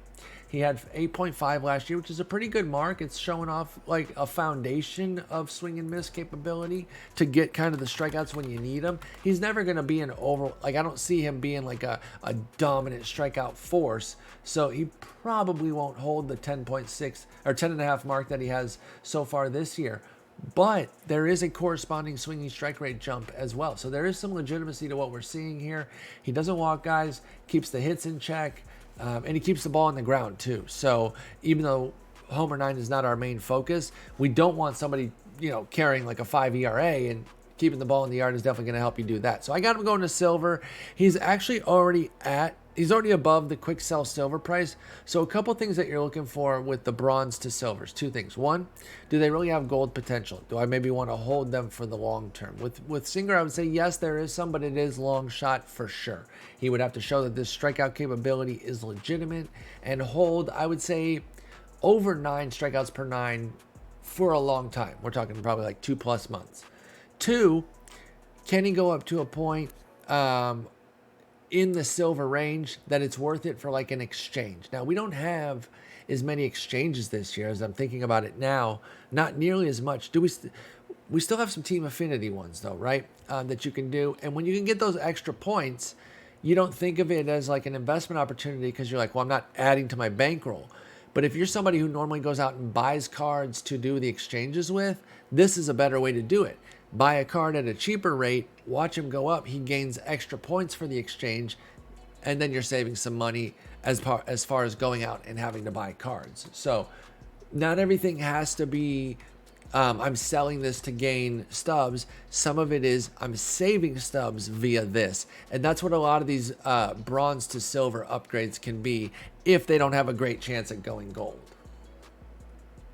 The money makers are definitely silver to gold and gold to diamond. I'll never make any bones about that. That is straightforward. It's pretty obvious, but again, I want to be clear that I'm not suggesting otherwise either. This is definitely, this tier of investment is not something that you're going to go rich on unless they do elevate into gold. This next guy I do think has some opportunity to go gold though. I'm really big onto what Christian Javier's been doing this year. By the way, just a quick mention to my boy Jose Urquidy. He's off to a little bit of a slow start, but you better believe I'm still in on hold for gold. That's just a long-term message. And if you saw the AL West, you know I talked about him there, but I'm not deterred, by the way. But Christian Javier is doing what I want Jose Urquidy to be doing. He is pitching remarkably well. He pitched again tonight. I'm pulling up his box score right now because I didn't see the final line. But he has been dealing. He gets a 2-0 win against Seattle tonight, throwing 7 scoreless with just 2 hits, 3 walks, and 6 strikeouts. Add that to everything else he's already been doing. And, I mean, he's an easy silver. Like, that's a guarantee. What we really need to focus on now is that gold potential. It's definitely higher than Singer's for me. It's because he has more of a strikeout arsenal and he goes for them more too. Like part of the fact that I don't worry about Singer only having like a 8.5 to 10.5 K per 9 is because he's got that ground ball and he leans on that and he gets ground ball outs. Well, swings and misses is what Javier wants. He's trying to go overpower you. And the simple fact is that plays better for MLB The Show cards, right? Getting outs and getting ground balls, that's fine, and that will help you in the majors succeed. So no shade to Singer, but if we want to move up to gold, we need guys that miss bats. And he has a 36%. Well, actually, hang on, it probably went down a little bit tonight because he only struck out 6. He has, after tonight, a 33% strikeout rate. That's huge. So even though it's only 5 starts, it's 4. That was his 4th start. So even though it's only 4 starts, I still think he could get upwards of a 10-point boost in his K9. And then his walk rate is down as well from 8% to 5%. He did walk a few more tonight. So the BB9 is probably not going up much, if at all. I would say like 2 to 5 points, small boost. But the hit 9, I think came in a little low because he only allowed 6.0 hits per 9 last year, and he's at the same mark this year. He's actually a little under that at 5.8. So I think that needs to go up into the high 70s. So then hit 9 in the high 70s, K9 in the low 70s. That's going to get him to silver easily, and I think it's going to set up a potential gold run here because he's going to be at 76, 77, and with these skills, it wouldn't even take that long. Like, for somebody like Javier, he only has 54 innings last year and 20 2/3 so far this year. We're still talking like June, late June to get to gold, unless he just kills it. I'm talking if he goes back to a regressed level of what he's doing. So still very good, but not quite this height. I could see a June gold for Christian Javier. So he's definitely hold for gold. He's super cheap. You just got to be patient with it because he is coming from bronze, and they are going to take their time a little bit more with guys like this. Next up is, this one might be a little bit of a bummer, but he'll still be silver, so he'll still be a BR god. But I love Mark Canha. I'm obviously everyone who plays. I'm not. He's not like my sneaky guy, because everyone who plays this game should know about the greatness of Mark Canha. He's a freaking god, and he's so cheap. He's an absolute god, and I think he's going to go silver real quick here. I think he's pretty much an auto silver at this point. But he's a 2-level guy this year, which means I think he can go from bronze to gold. He's an absolute hold for gold for me. Mark Canha is not only amazing in MLB The Show, but he's really good in real life. Like, I think not everybody realizes just how good he's been over these last few years. Just take since 2019, and that's going to be 840 plate appearances. He's hit 263, 394, 476. That's an 870 OPS with 34 homers and 11 steals. Over the course of like 162 games, so you can kind of think of it as a season, that'd be 27 homers and 9 steals. Like, that's a really good player. Like, that's a really good fantasy player. That's a good real life player. Like, he's just a G. And so I think coming in as a bronze was a little light. I think they did him a little dirty. I know his defense is down. He's not an amazing defender, but his bat is really good, and he should be higher. So he's going to go to silver. I do have him as a hold for gold. And I think you should definitely, if you're interested, if you're a big Canha fan, at this price, I mean, how could you not? Like, it just can't really hurt. Even as it's going up, right? We saw that it's already going up from where it was. Like, these prices could double, and it's still pretty fair for hold for gold. But they shouldn't double as a bronze, 400 and 200. But yeah, I love Mark Canha. As you can see, I've already got 22 of him. I'm going to be holding those for the duration of the year because they didn't cost me anything, relatively speaking.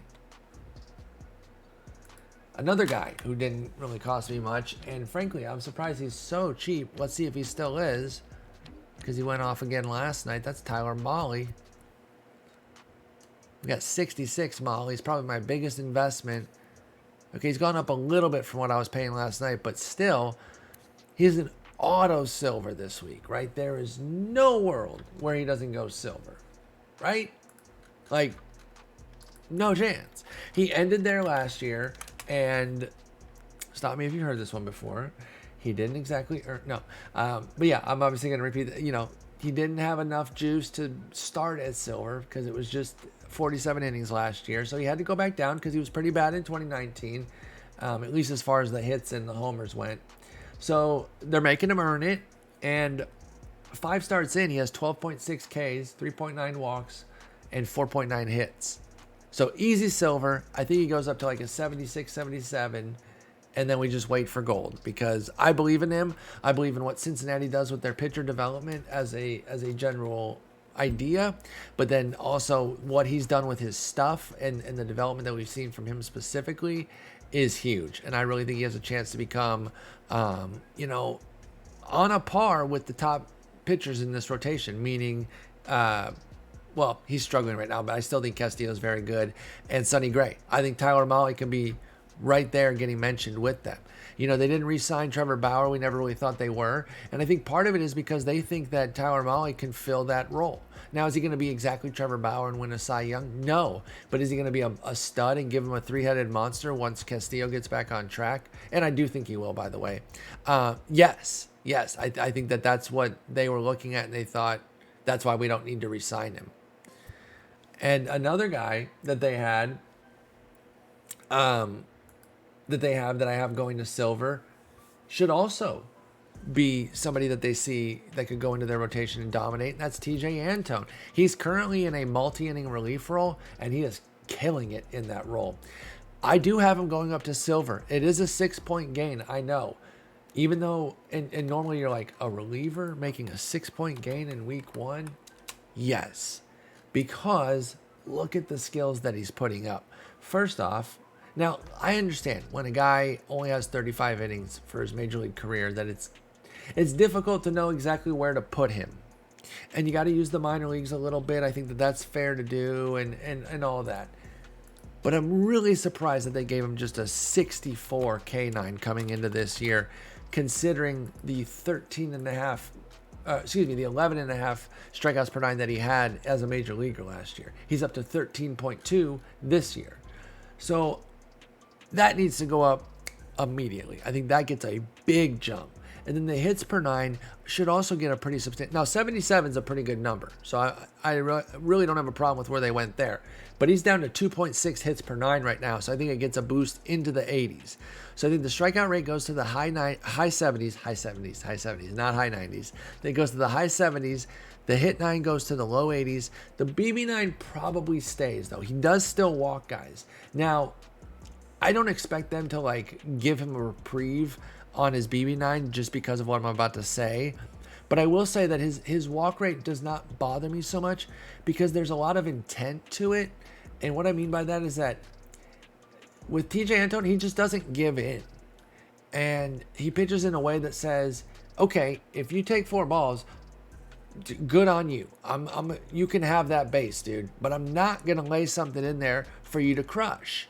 I don't care if it's 3-1. I don't care if it's 3-2. I'm still going to throw this devastating breaker. And a lot of times you're going to flail at it. If you happen to take it, enjoy your base. I'm going to strike out this next goober. And he usually does that. So I'm just not worried by his walk rate to any appreciable level that has me concerned about his performance. Again, they can't reflect that and like give him a higher BB9 because that's not what his walk rate is. They could, I think, give him more control though, because in an interesting way, even though they are distinct things, command and control, and they're not interchangeable. Command and control, they're not, because command is control is being able to put the ball in the zone. I can just throw strikes. Some guys have control and they have terrible pitches, so they just get hit all over the place. But they can put it in the zone. They will throw strikes. We know these kinds of guys. They're like fifth and fourth starter types. You can make $10 million a year just being a strike thrower, by the way. So there's nothing wrong with that. Command is putting the ball wherever you want it, whether that's in or out of the zone. But you are in command of what you're doing.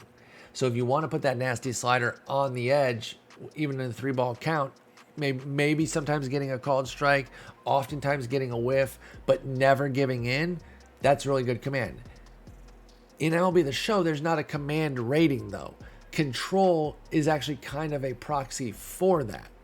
I want to be able to put my pitches, like keep the BB9 low, that's fine, but give me more control over the pitches so I can make the nasty pitches that TJ Antone does. So for his card to play the way he does in real life, I think the control on all of his pitches should be up, even though the BB9 should stay at 42, if that makes sense. I know that's a little bit of a convoluted concept there, but I really do think that that's how it should be, even though it makes it sound like I'm using command and control interchangeably. I'm not. I'm just trying to do a proxy for what it is in MLB The Show.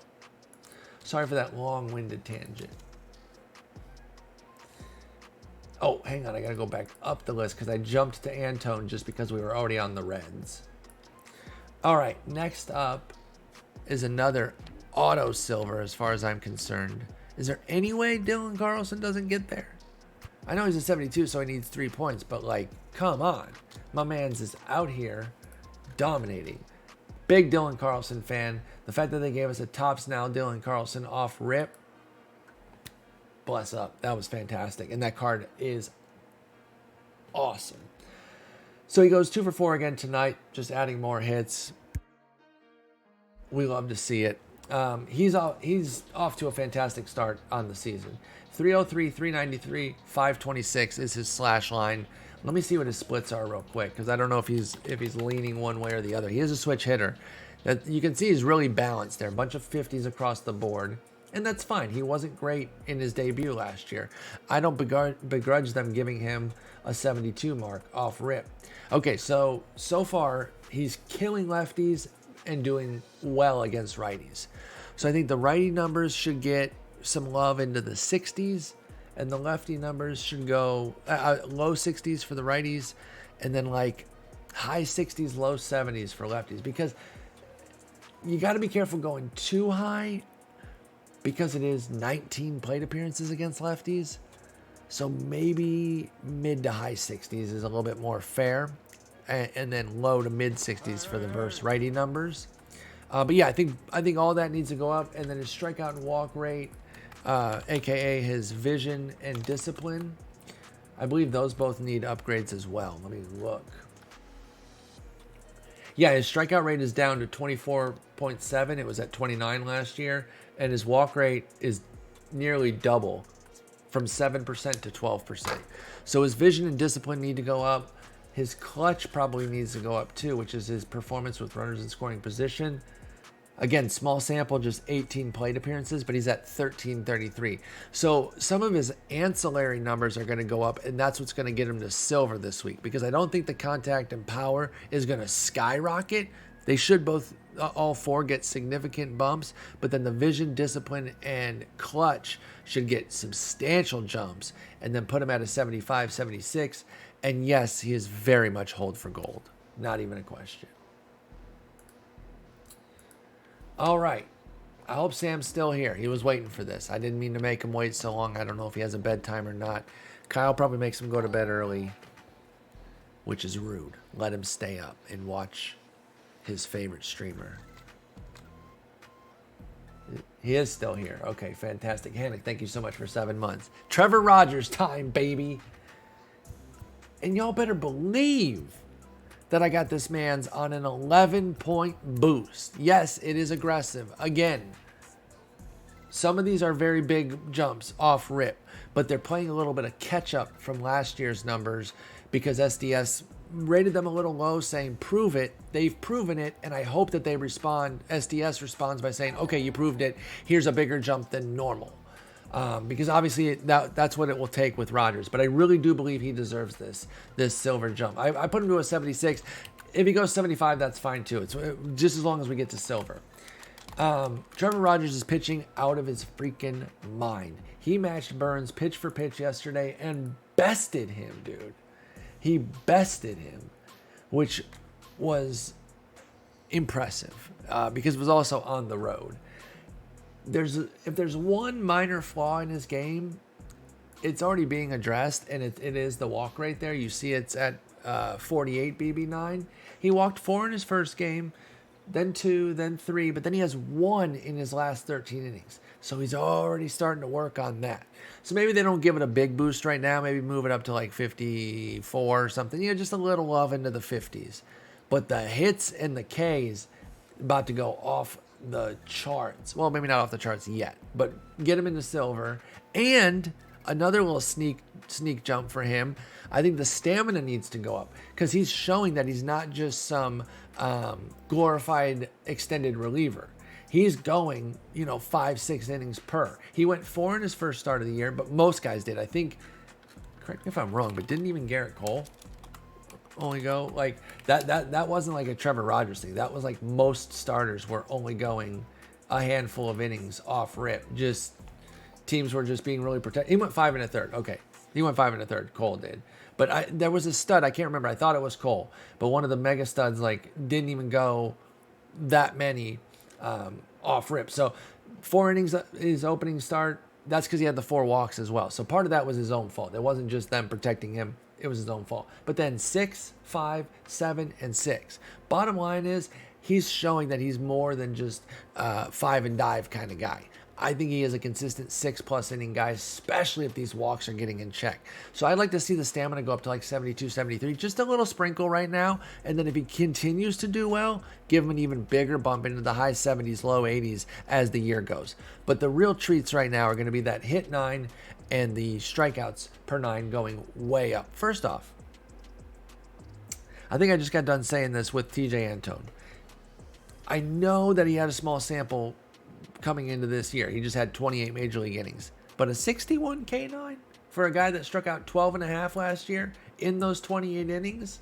And unlike Antone, Rogers struck guys out in the minors. So that one never really made sense to me. That one, they came in light on that. Okay, so we need to bump that into the 70s, I think, for sure. And then the hit 9, he did do poorly in that last year. He gave up 10.3 hits per 9. But he's already down to 5.8 this year. And you say small sample. I get it. But he only had 28 innings last year. How many does he have this year? 28. So we're dealing with equal samples here. So if you're going to give him a 45 based on the 28 innings, I'm not saying you need to go up to like 80 based on these 28 innings, but I think we should get into the 60s. I think we should set him up nicely here, get him to silver, and then give him the opportunity to lay that foundation for gold. So I think he gets big boosts more or less across the board. He's another guy who's the control of his pitches I'd really like to see upped as well. Now that doesn't affect his overall, that just affects his usability. And yeah, I'm not necessarily throwing out a low silver Trevor Rogers in a lot of my games, but you know, I want to be able to use him. Maybe I'll take a silver starter in BR. You don't know me. You don't know me. Let me live and use Trevor Rogers. But also that clutch can probably go up too. Let's see what he's doing with runners in scoring position this year. They don't update the clutches a lot though. So don't go crazy if they don't do that. And I understand because things like numbers with runners in scoring position are pretty volatile. I do think they could give him a nice foundational boost right now, move it into the low 60s. He's allowing a 274 OPS with runners in scoring position. He's been untouchable in those scenarios. So they don't have to move it all the way up. I don't know why my face is itching so much, by the way.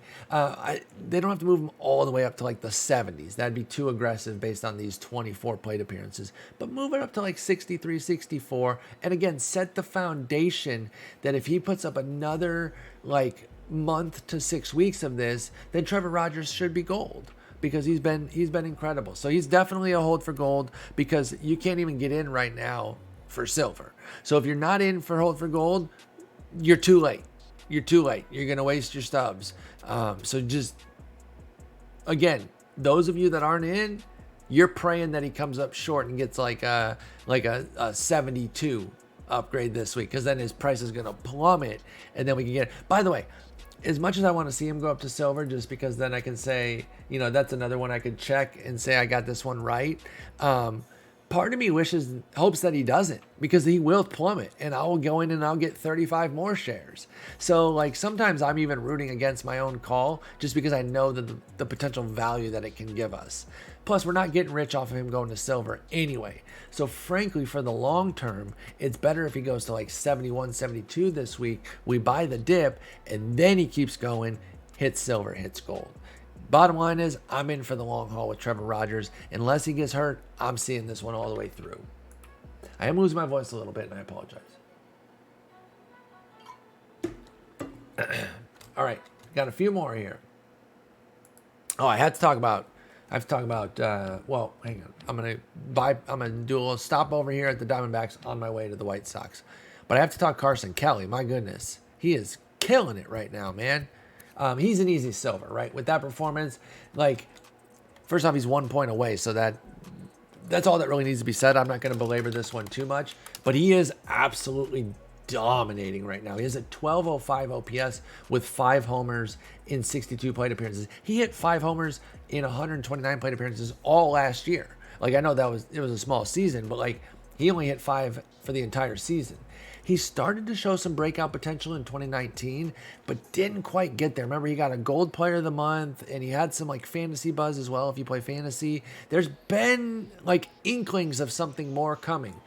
This is a great start, and if it continues, there is definitely a hold for gold here with Carson Kelly, because he can hit. He came up as a big time prospect, and he's already got the Silver Shield defense. So it can all come from hitting. It's not like it's not like one of those DH types like a Franmil Reyes where they have to get everything from hitting. So great hitting can marry with this good defense and bring him gold. So I'm riding this one out as well with him, as far as like, you can get in now. His price isn't going to skyrocket when he goes to 75, 76. So maybe just ride it out, keep an eye on him, and there is absolutely gold potential for Carson Kelly. All right. The guy we were headed over toward is Mr. No-Hitter himself, Carlos Rodon. And yes, I do have him getting the 3 points to get up to silver right now. And I actually believe that there is some gold potential too, because he was dominant even before the no-hitter. So I'm not basing this off of one start. This is another guy, even more so than Carson Kelly. He was a touted prospect. Like, Rodon was supposed to be a front liner, y'all. Like, he was supposed to be the Lucas Giolito. He was supposed to be the whomever. A front liner. I already said, like, I don't need to name examples. You guys get it. Injuries have derailed him so many times. Then he gets DFA'd this year, they're non-tendered. They don't give him a contract because they would have had to pay like a higher number in arbitration. So they cut him free so they can like kind of reset the cycle on what they would have to pay him, and they just negotiate with him directly. So then he said he was wondering where he was even going to pitch. Like he was kind of at a personal crossroads. Like, fuck, man, my original organization doesn't want me. Am I even good enough? He was coming off a disastrous year last year. He only threw 7 2/3, but they weren't good. He didn't have a good 2019 where he only threw 35 innings. So he was really like, shit, man, this blows. And so he re-signed with the White Sox. He said, yeah, I'm going to go out there. I've had these health issues. I'm just going to bust my ass, do everything I can, leave it all out on the field. You know, it's a like cliche sort of stuff, but just because it's cliche doesn't mean that there's not some. In fact, being a cliche means there is truth to it. Cliches are born of at least half truths, if not, damn near full truths. And he is leaving it all out there by giving his body, by having all these injuries and saying, you know what, I'm just going to do everything I can to have the best year that I can and show that I can be what a number 3 overall pick is. And everything's coming together. And one of the reasons that I never could really get rid of him as far as somebody I believed in, and I'm not saying I saw this coming, by the way. Whenever I bring up a story like this, it's not to be like, I knew this. I freaking called this, dude. I even called the no-hitter, dude. I freaking called it. I'm just talking about my experience with, writing about and cheering for Rodon. The reason it was hard for me to ever just break away from him is because even in the years when the injuries were just like hitting him and stopping every potential breakout, he was still pretty good. Like from 2015 to 2018, he never fully met expectations, but he put up a 4.01 ERA for 494 innings. A 4.01 is like pretty good. You're making, if you're a bankable 4.01 ERA, you're making 15 mil a year, dude. Like easy, if you have the innings. But he never had the innings. Only 1 year did he go over 23 starts. So that was always the roadblock. But the core skills were still there. And then 19, he struggled. Like the results were bad. The 5.19 ERA for 35 innings. But that's such a small sample that it's like whatever. Same with last year. 7 2/3, 8.22. How much stock you're going to put into that? Unfortunately, I didn't get him in every fantasy league this year. I got him in one because he was having a good spring. And he's just been a monster. The only thing that seemingly would run into his way would be health.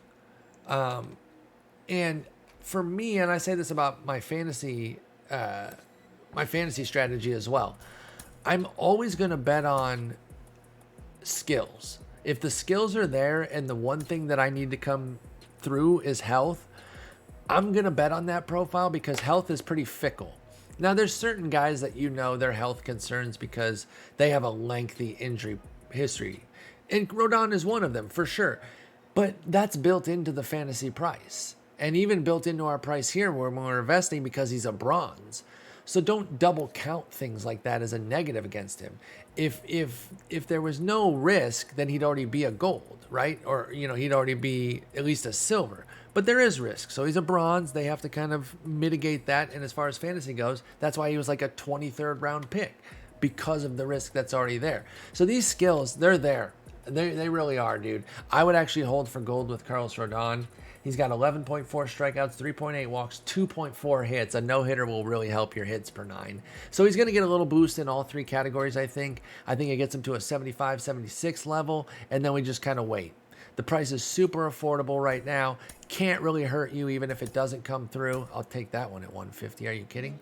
It can't, it's one of those virtually no risk investments because he can't really bottom out. Like, even if he somehow flopped and, went completely the other way, you could sell before that would ever hurt us. So there are investments that are virtually no risk. All right. Molly, Kelly, Rogers, Rodon, Carlos. Okay, so we got all the silvers.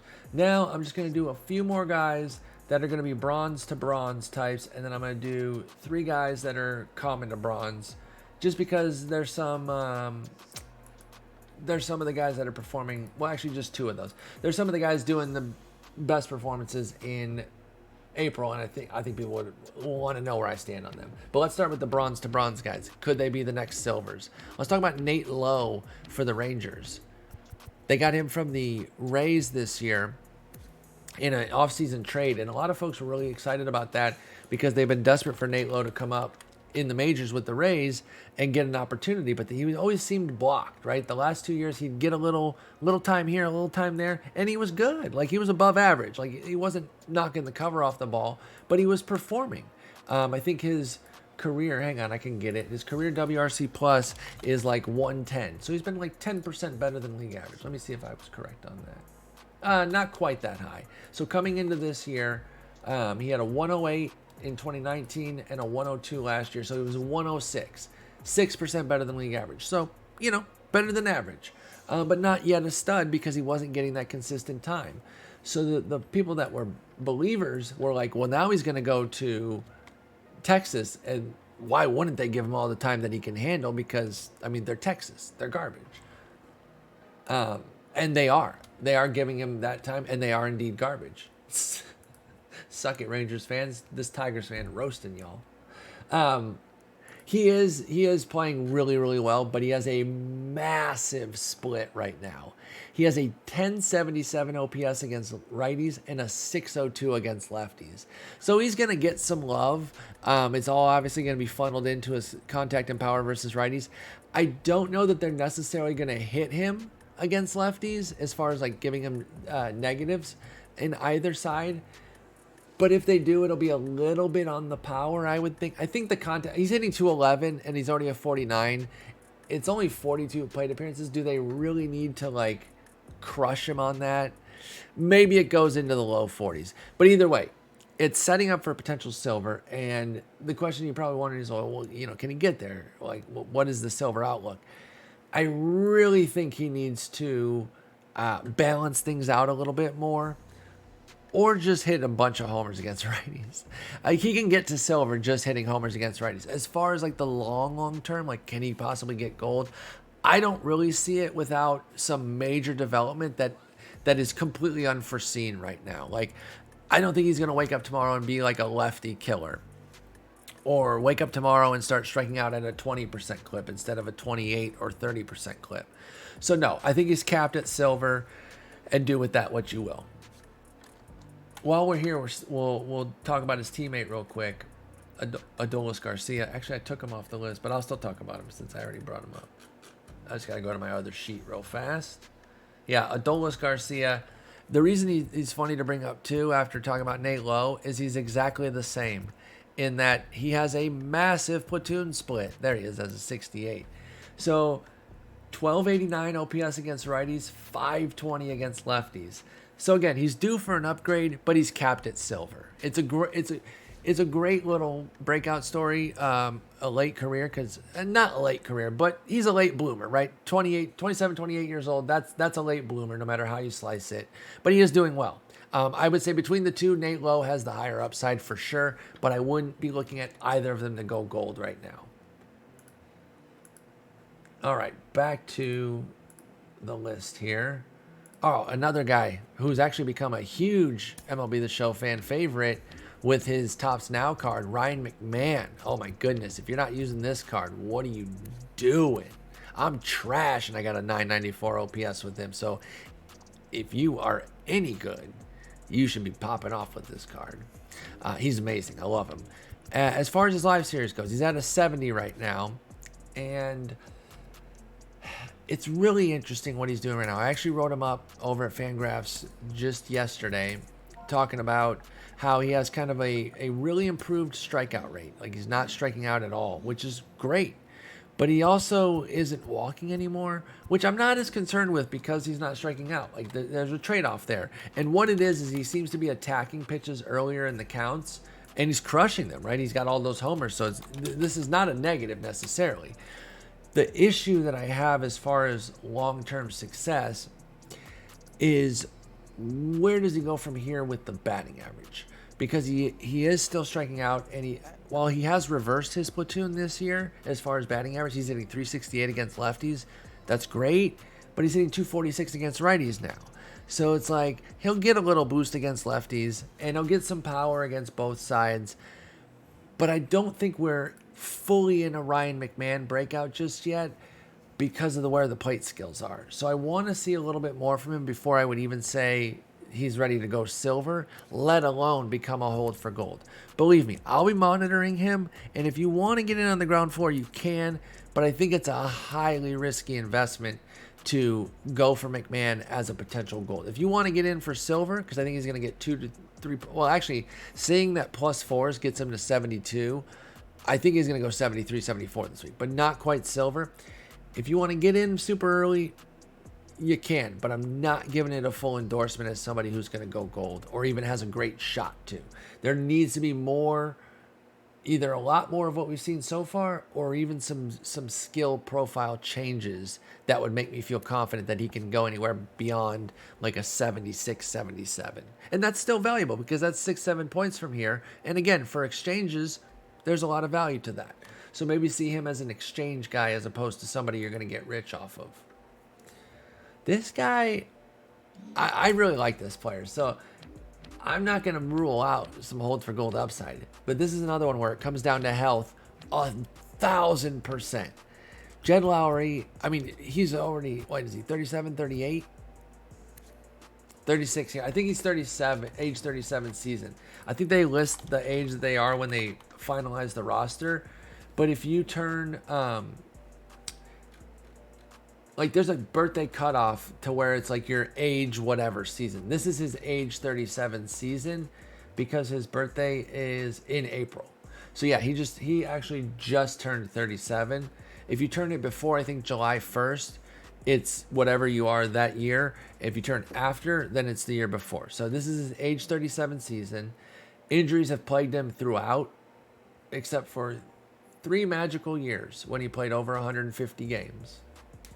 He was with Oakland both of those times, and they weren't in the same span.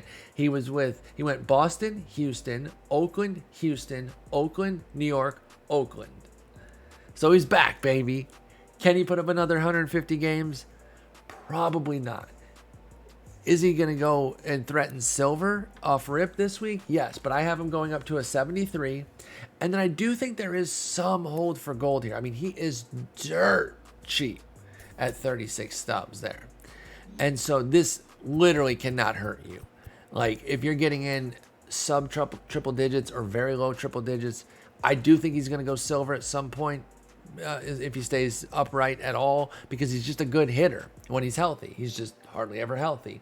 So that's where I'm at with him. He's probably not going to go gold, but at least we've seen a gold player, a gold Jed Lowry before, and maybe he recaptures that. I would put him pretty similarly to McMahon.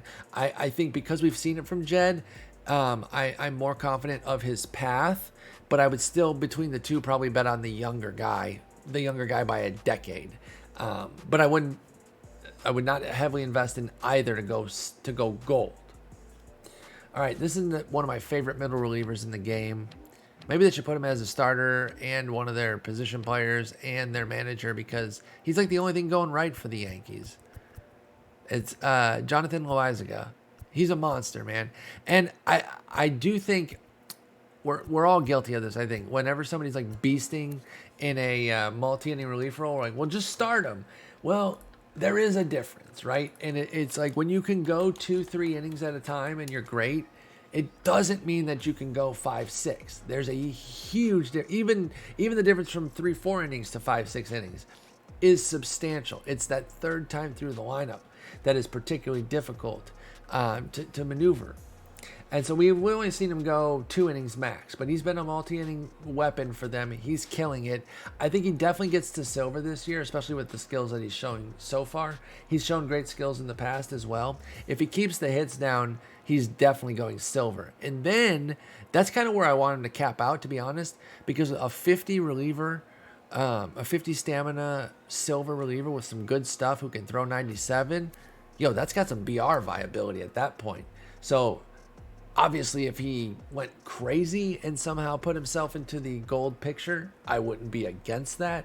but that's a very long term, long shot potential. I just really love Loizaga, so I couldn't get out of here without at least mentioning that there's a tinge of gold upside, but we are literally months from seeing it. Like, this would be something that in August, I'd be like, guys, remember when we got in on Loizaga all the way back in April? It's finally happening, but I love him. He's a monster. All right. Oh, apparently the chat wants to see my polls, or the polls of my friends. So let me move myself over here. Somebody pulled Trout. I didn't see who it was. All right, next up is another elite middle reliever who is just unbelievable. He's more electric than Loizaga. I like Loizaga a lot. I think he's like a good pitcher. You know when people say, "Oh, he's a pitcher," what they mean is like he has a deep arsenal. He knows how to work against batters. That doesn't mean that you're not good if you're not that. But this guy, and usually they say that in comparison to, is he a thrower or a pitcher? Clase is more thrower than pitcher, but my God, does he throw well. He throws so hard and has so much movement on his cutter and slider that it seems unfair. Like a 97-mile-an-hour cutter is so stupid. It's so stupid. It's so unfair, and yet that's what he does. He's a little high. I think he's actually come down from, oh yeah, he was much higher. So the market has really tamped down on him. Let me see, where was he? I'm checking something real quick with my notes because I think he was trending like hundreds higher when I first wrote up these notes, and I was like, what is going on with Clase? Let me see here. Yeah, he was 602/245 when I first wrote up the notes. I don't know what has happened to make him plummet, but now he's much more affordable. Because when I first wrote up, I was like, there's no room. Like, you can't even invest in him. Now you absolutely can.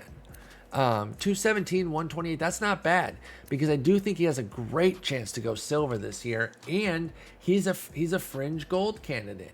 To be frank, even though I love Loizaga, I think Clase is a better gold candidate than Loizaga because of his just purely nasty stuff. His ability to just miss bats at such a high clip with that nasty stuff. He's finally coming into his own a bit in terms of missing bats.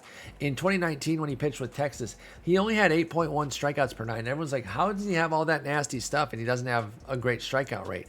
I think he's learning how to use his stuff better for strikeouts. He's already at 10.5 this year.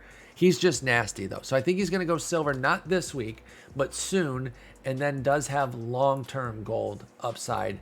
But it's, again, months, July, August. So if you're not patient enough to hold that long, just invest in him as a potential silver. All right, next up is Cedric Mullins from Baltimore. He has been out of his mind. If you drafted him in fantasy, you only did it for stolen bases. Don't pretend otherwise, and that's okay. That was a good reason to draft him. My boy Justin Mason was huge on him. He actually put me on the said Mullins train. I got him in a couple leagues because of Justin. Thank you, Justin. But my man has 3 homers already and just 2 steals. And you drafted him for steals. He already hit 3 homers this year. He hit 3 homers all of last year. He's out of his mind. He's getting a fat upgrade. Let me see how he's doing against lefties. One of the things he did this year was ditch switch hitting. And so now he goes lefty-lefty, which you would think, well, that's going to kill you.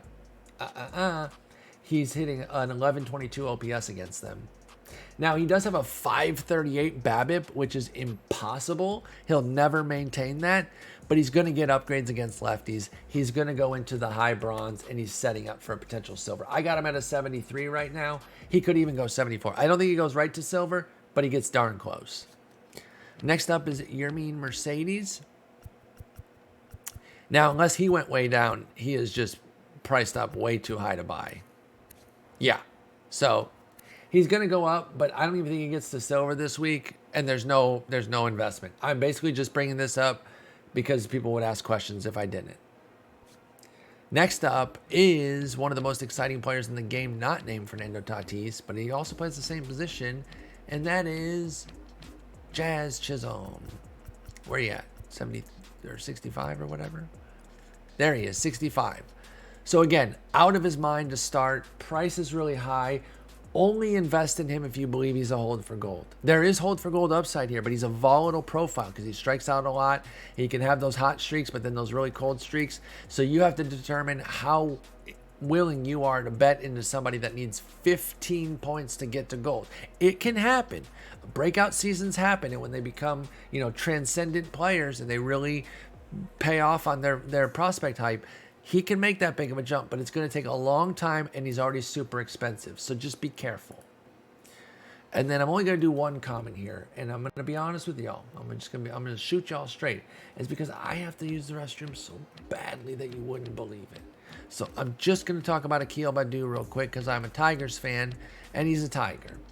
I don't have him going up too, well, actually I do have him going up pretty big, 70, up to a 70. That's 7 points. But this might be where he caps, y'all. We're already kind of seeing the comeback for him. He's ice cold of late. He has a 549 OPS in his last 28 plate appearances. And you might be thinking, well, 28 plate appearances, come on, that's a pretty small sample. Y'all, that's like half of his season. That's the thing. We're dealing with tiny samples at this point. He only has 57 total plate appearances. So if 28 of them are total crap, and that doesn't even count tonight's 0 for 4, I think he's going to get a boost to bronze, but that's really it. I think that's really it. Was it Cal who got the Trout? That ruined my night. That's unbelievable. I'm just kidding. I'm happy for you, dude. That's amazing. All right, and then I will do the last one. Fine, I'll do the last comment, just because I actually think he could move up quite a bit this year. I'm really intrigued by Ryan Weathers. He's a common right now, okay? He's not on the radar at all. His price is actually starting to go up a little bit, so I shouldn't say not at all, but he's not on the radar big time. I think he's going to go up to bronze this week, go up to like a 68 or a really nice 69. But the reason I like him long term is because he has a real chance to hang on to this fifth starter's role. Adrian Morejon out for the year with TJ. Mackenzie Gore apparently has the yips at the alternate site. He's their top prospect. Things are not going well for him right now. Pardon me. And then Dinelson Lamet, we know what's going on with his health. He tried to return. He got hurt in the midst of that outing. And so, I think the door is wide open. And while he did not get the hype of an Adrian Morejon, Mackenzie Gore, or a Luis Patino, who was traded in the big Blake Snell deal, Ryan Weathers is a legit prospect. This just speaks to the obscene depth of this organization. And he's come out so far pitching remarkably well. Like I said, he's going to get a fat boost off rip here with a 30% strikeout rate, which translates to 9.4 Ks per 9, 2.9 walks, and 2.4 hits per 9. So he's going to get a big boost. I do think silver is very much in the cards, and there is uber long-term hold for gold here because he is a dynamic starter with great stuff. So you have to determine how long you want to wait on that. But that's everybody. That's all the names there. Thank you so much for watching this. If you're watching it on YouTube, twitch.tv/sport. If you want to come out and watch these live on Tuesday nights every other week for the roster updates. Again, if you subscribe on Twitch, $5 a month, you get the full list, which this month was 159 players. You can think about it this way, okay? It's my only little pitch for it from the financial standpoint. You can either spend $5 a month for the season, and so that's what? May, June, July, August, September. So that's $30. Or you can continue to put more money in via stubs at like $20 a pop. I'm just saying. It doesn't take a whole lot of work. And you can kind of determine your workflow as far as investing, depending on how many stubs you want to accumulate. You can do kind of a low maintenance thing where you check on it once, twice a week, watch my videos, get the subscriber list, and get your investments in. Or you can be meticulous on it. You can be crazy like me, in there in the market every day, looking at all the stats and try to make, hundreds of thousands of stubs, whatever you want. But hopefully this helps y'all, even if you aren't able to sub. I know not everyone can or everyone wants to. That's totally fine. I want to include everybody in the investing market. There's plenty to go around for everybody. So good luck this week, and always buy the dip.